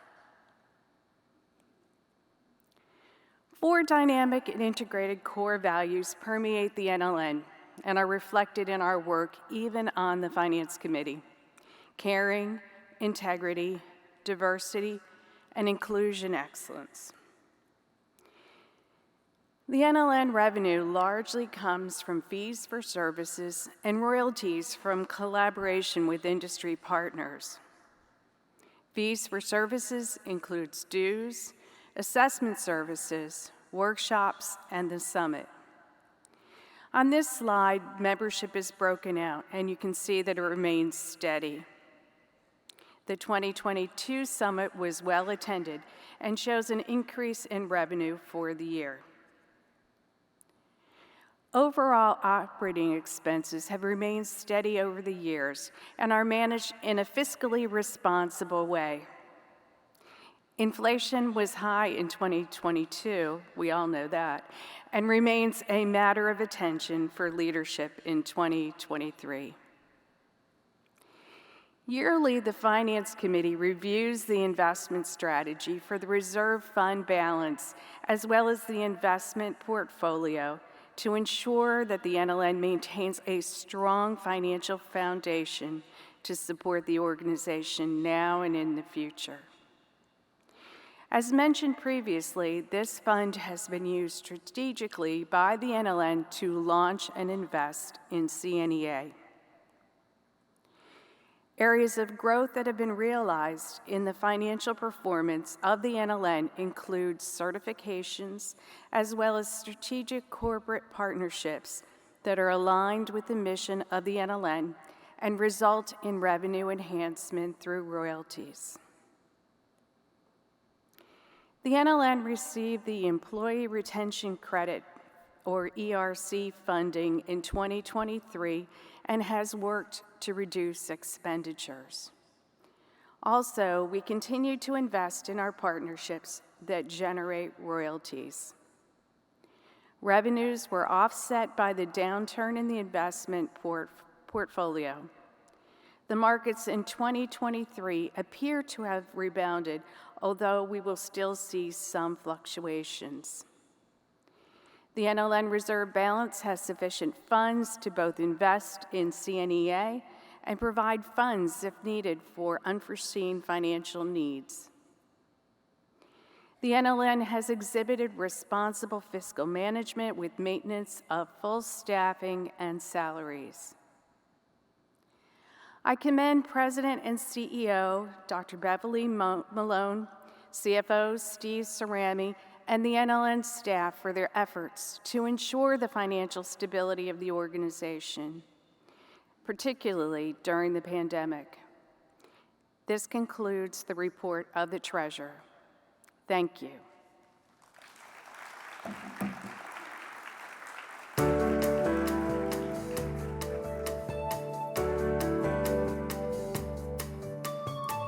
Thank you, Anne. And indeed, the future is bright for the NLN. I am now pleased to invite Dr. Patrick Robinson, Chair of the NLN Foundation for Nursing Education Board of Trustees, to present the Foundation's annual report to the membership. Patrick.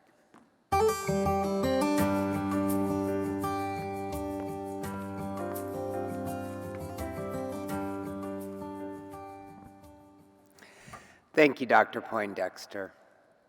As chair of the NLN Foundation for Nursing Education, it is my pleasure to share with you how your generosity is providing opportunities for nurses and nurse educators to pave the way for the future.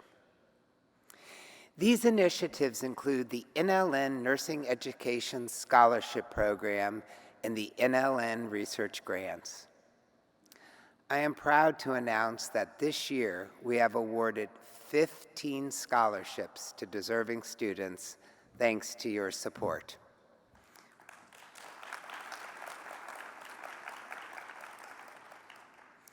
For the second year, with a focus on informatics and innovation, the Edmund J.Y. Pejorillo Scholarship focuses on using data analysis and health information technology by awarding a $5,000 scholarship to a single recipient.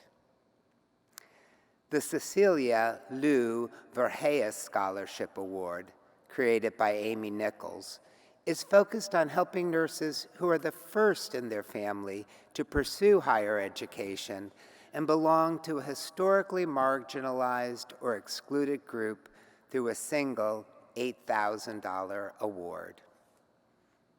We are proud to announce a new scholarship this year in 2023, the Health Carousel Nurse Educator Scholarship.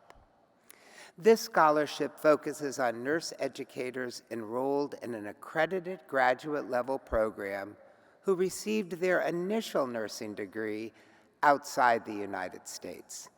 And this award is $8,000 to a single recipient. To provide these opportunities, the Foundation has created various and many ways to contribute. Our highest tier of philanthropic participation is the NLN Advisory Council. This prestigious gathering of like-minded experts from all sectors of the healthcare field meet to provide expertise and critical insight to support the mission of the NLN. In addition, these members pledge an annual contribution to support the Foundation's objectives, including our scholarships and grants. We are proud that we now have 25 members of our Advisory Council. We are so thankful for the Council's support, and we invite you to learn more about the Advisory Council members on our website, and actually to consider joining yourselves. Now, another way the NLN Foundation raises funds is through the Class Giving Project with the incoming Centers of Excellence in the Academy of Nurse Education inductees. I want to specifically thank Vanderbilt School of Nursing for their outstanding leadership and support of this project at the very highest level. Another continued initiative that we fund is the NLN Archive Project. Located at the University of Pennsylvania's Barbara Bates Center for the Study of History of Nursing, the NLN Archives aims to preserve NLN's rich history as the first nursing association in the United States. I extend my sincere appreciation to nurse educators for their dedication to nurturing the next generation of healthcare professionals. Your commitment to knowledge sharing and mentorship plays a pivotal role in shaping the future of our profession. I would also like to thank the amazing NLN Foundation staff and other members of the Board of Trustees. Now remember, you can donate to the foundation while you're here using the QR codes or the text option that you will find on the postcards that should be on all of your chairs. You can get your phones out and do it now. Also, 10% of the sales from our jewelry vendor, located next to the registration desk, will be donated to the foundation. So now you can shop for a good cause. We are profoundly grateful for all your support and service. Thank you all for your continued support and commitment to nursing education.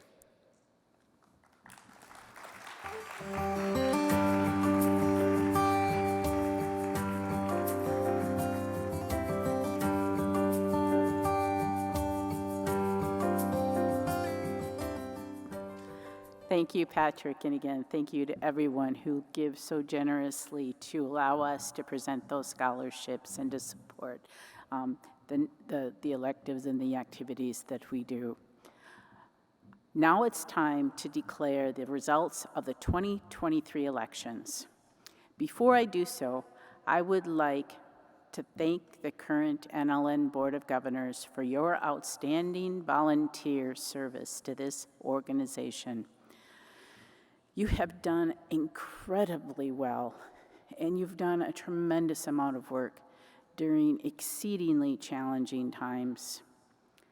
Once again, I truly would like to acknowledge the outgoing NLN Board of Governors, Dr. Ann Kraus, who's been our treasurer extraordinaire, and Michael Newsom, Governor at Large. Please recognize them and stand for a round of applause.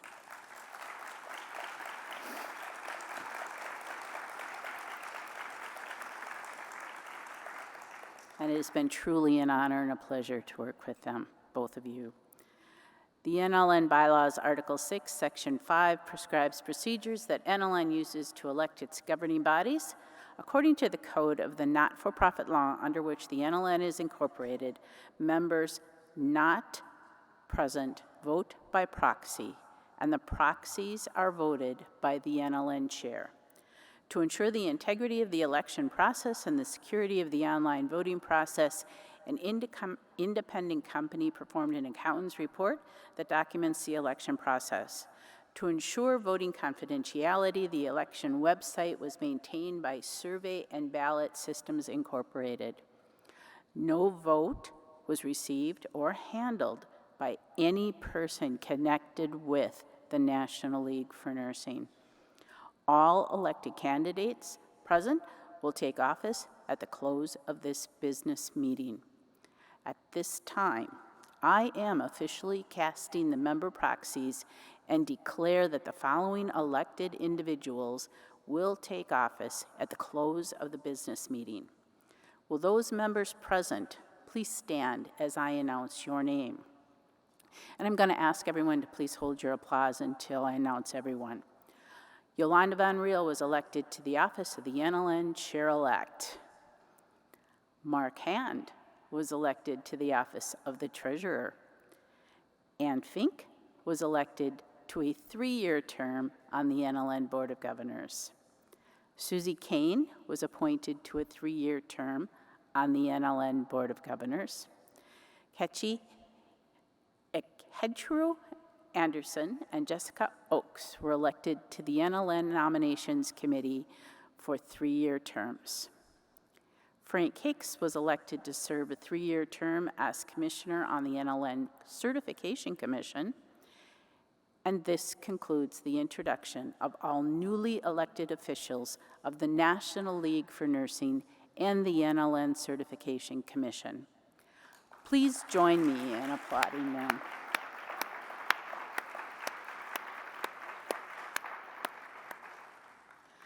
I turn now to welcome the incoming board and to officially install the following individuals as members of the NL Board of Governors. Would you please come forward and join me on the stage as your name is called? Officers, NLN Chair, Dr. Patricia Dr. Patricia Sharpnack. No, she gave it to me. Now I give it to her. Sorry about that, Patricia. Patricia Sharpnack. Incoming NLN Chair-elect, Yolanda Van Riel. Treasurer, Mark Han. Secretary, Tidra Smith. Governors at Large, Audrey Bouvet. Walter Bumpus. Susie Kane and Majida Albania. And Fink. Rachel Reisner. And Mark Vogt.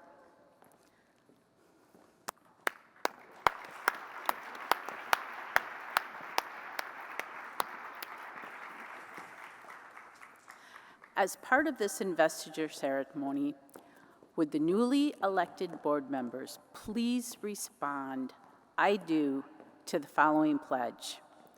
We hereby pledge our time and talent in support of the mission and goals of the National League for Nursing. In doing so, we will represent the best interests of the organization and will not allow any personal or professional conflicts to interfere with our commitment to the welfare of the NLN. Please respond by saying, "I do." I do. This completes the installation of the NLL Board of Governors. You may be seated. You can be seated. And, yes, you may be seated.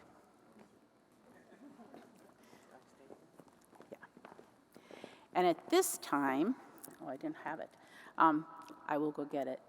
It is my privilege to turn over the gavel, which is sitting back there, and the responsibilities, because I really didn't want to give it up totally, and the responsibilities of the role of the president to Dr. Patricia Sharpnack. It has been my pleasure and my honor to serve as your chair for the last 2 years. And it is, again, my honor to turn it over.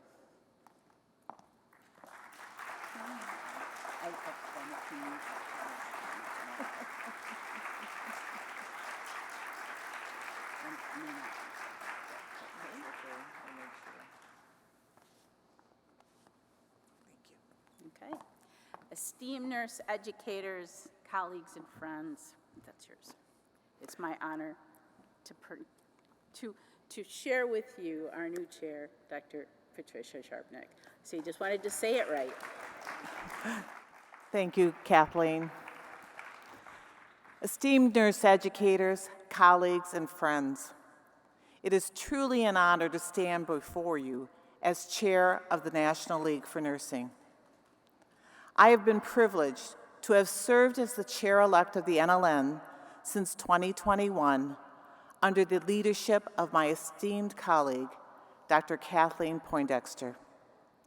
Please join me one more time in recognizing and applauding the significant accomplishments she achieved as the chair of the NLN for the past 2 years.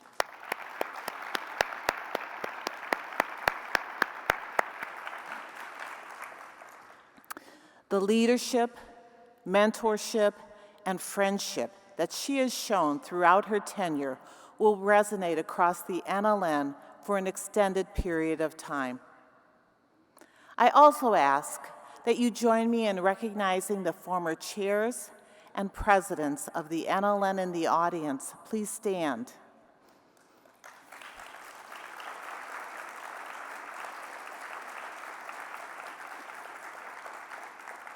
For it is upon the work of these leaders and giants in nursing that we can influence nursing education across the nation. Finally, and I can see you out there, I would like to recognize my faculty and colleagues from Ursuline College for their presence, encouragement, and ongoing support.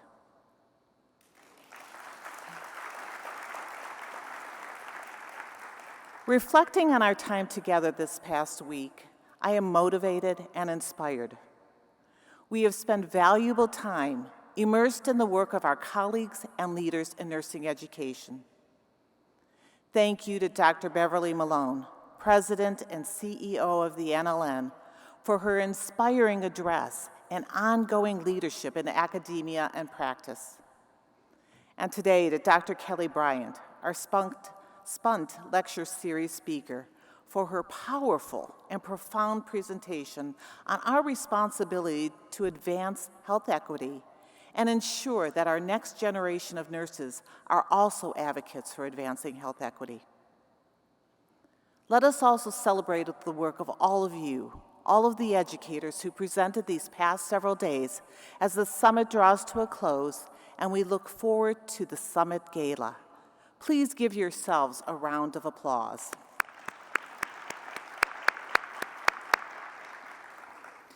The exciting work that is being accomplished every day is inspirational. Throughout the many outstanding sessions at the summit, it was evident that all nurse educators are committed to designing innovative teaching learning strategies that support preparation of new graduates for the rapidly evolving healthcare landscape. As we are aware, medical knowledge is expanding exponentially. By 2020, it was projected to double every 73 days. This rapid change and expansion of knowledge requires us to reimagine nursing education and commit to a new vision that prepares our graduates for the uncertainty and continued transformation anticipated in the future.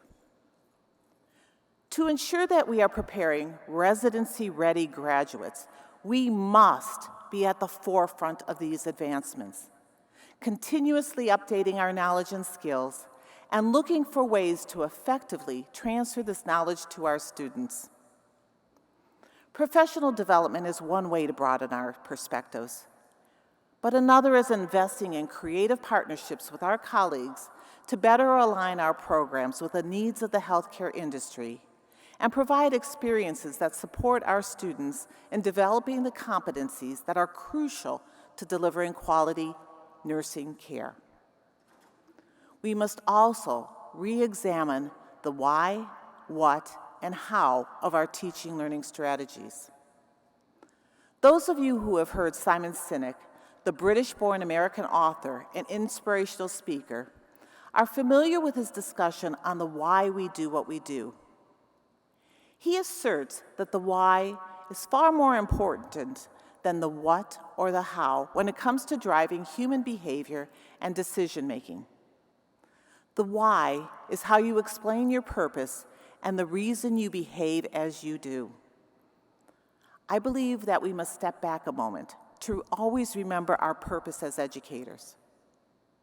If we believe our purpose is to prepare graduates who are excited to be part of a respected profession that touches the lives of patients and their families while maintaining an exquisite relationship with them, that we are preparing them for a dynamic profession that transforms ordinary persons into knowledgeable and skilled heroes, and that we are preparing them for a compassionate profession that makes a difference in the lives of those they touch, then our why is grounded in ensuring that the work that we do is well positioned to achieve this purpose.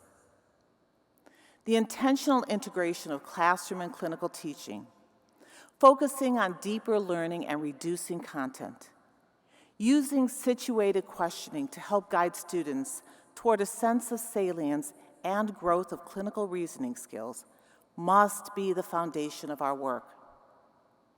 Furthermore, we cannot be complacent with preparing our students for simply the clinical challenges before them. We must develop and support strategies that foster and strengthen their capacity for resilience, flexibility, so that our graduates successfully transition to practice and manage the stress associated with the work that we do. Reality shock, now identified as transition shock, or what is identified as a feeling of anxiety or instability and insufficiency experienced in the roles, responsibilities, relationship, and expectations when moving to a new environment, should not be a tolerable manifestation in new graduates. Transition shock is costly in many ways. Almost 18% of newly licensed registered nurses leave their profession within the first year. That's a lot of students and graduates. New graduate nurses leave their first position to try a new specialty within a year at the rate of about 16 to 27%. The cost of this turnover is significant, ranging from $10,000 to $88,000 per new graduate, depending upon the location and clinical specialty. While this exodus of new nurses from the workforce earlier in their career is frequently attributed to a poor work environment, studies indicate that empowering students early on in their professional formation can help moderate this transitional stress. As educators, we must find ways to mitigate transition shock through strategies that build resiliency and experiences that prepare students to understand both the realities and the joy of professional practice. Resiliency training can positively impact retention, as resilient nurses are better able to manage their response to stress and adversity, which will contribute to positive patient outcomes. Educating faculty on resilience will also support the development of instructional approaches that improve mental health and may promote the effective transitioning of students into practice. Equipping future nurses with coping strategies can strengthen the capacity for moral courage. While we enthusiastically look for ways to improve educational outcomes, we are unfortunately confronted with the challenge of a shortage of nurse educators. We are a scarce and valuable resource. Disparities in compensation and identifying qualified candidates prepared to teach add a complexity to this shortage and hinder our ability to meet the growing needs of our healthcare systems and our communities, and it also places a significant burden upon those who are already serving in this capacity. This shortage also limits our ability to effectively teach.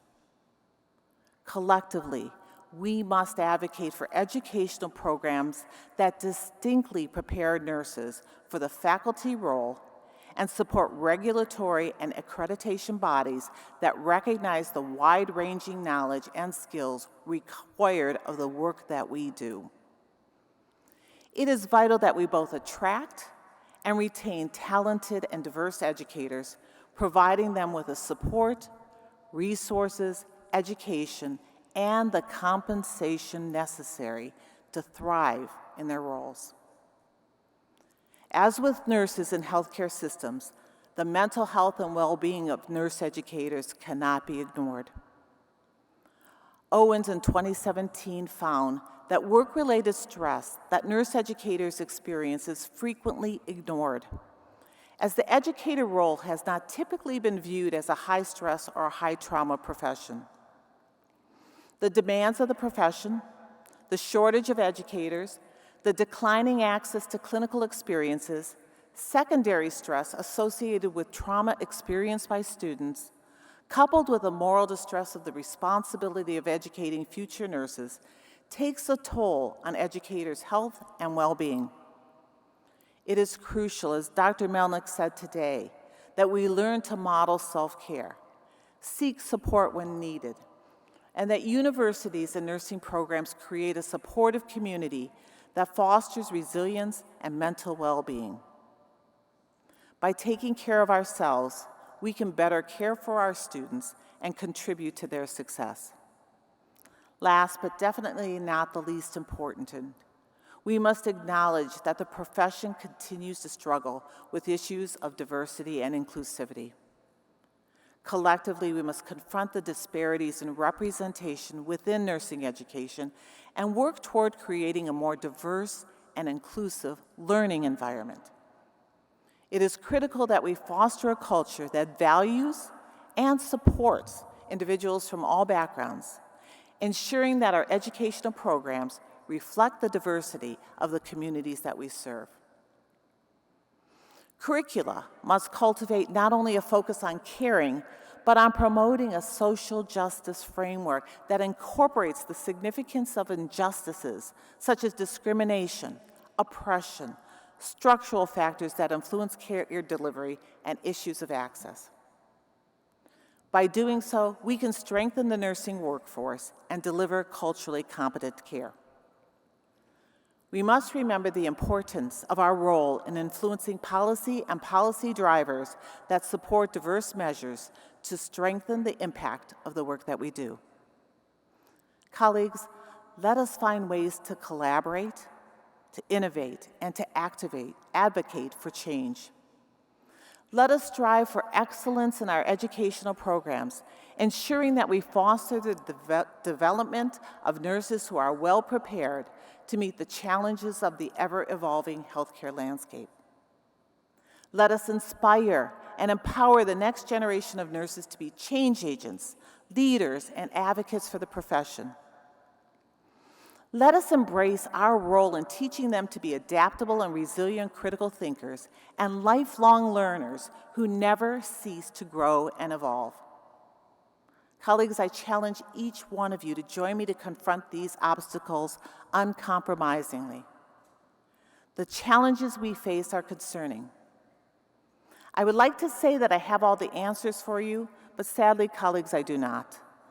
I believe that it is in the power of the collective we that nurses, educators at all levels, in all programs, can advance the work that we do and achieve our purpose.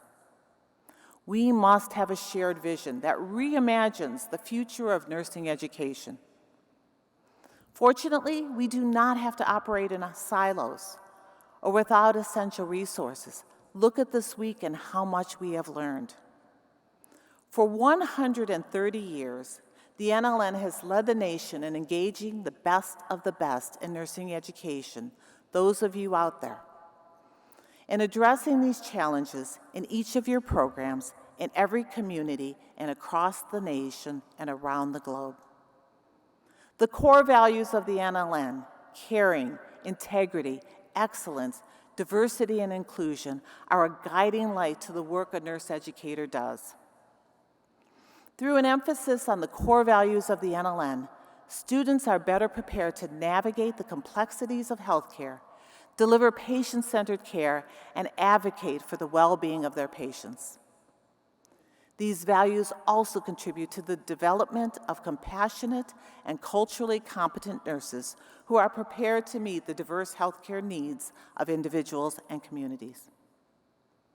In conclusion, remember that the influence you have on your students is beyond measure, for it extends far beyond their time with you in a classroom or clinical setting. It ripples through their entire career, inspiring the care they provide, the lives they touch, and ultimately the legacy they leave behind. Your dedication and perseverance do make a difference. The enchanting thing is that as you transform these future nurses, you too are transformed by the work that you do. For nursing education to reimagine its possibilities and boldly move forward in purpose, we must chart our future using the lessons we have learned through the pandemic and in the research that has been done to measure the outcomes of our work. The challenges we face as nurse educators are significant, but they are not unbeatable. By acknowledging the obstacles before us and committing to work together to address them, to claim our why, we have the power to shape a brighter future for nursing education and ultimately the profession. Unwavering dedication, resilience, and commitment to the advancement of nursing education are required to make this vision a reality. Through your efforts, we can overcome each of these challenges and build a stronger and more vibrant nursing workforce. Let us embrace these challenges as opportunities for growth and transformation, for it is in the face of adversity that we truly shine. It is our day, it is our time. We are extraordinary nurse educators. Thank you.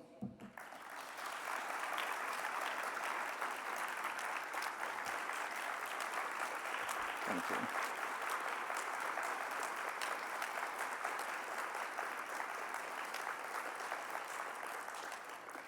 Colleagues, we so appreciate you for being extraordinary and for joining us at this year's summit.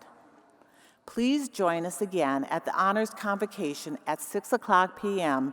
in the National Harbor, rooms 10 and 11.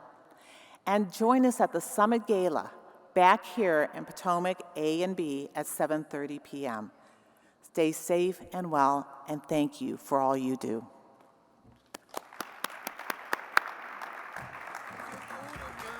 If you got lots of money.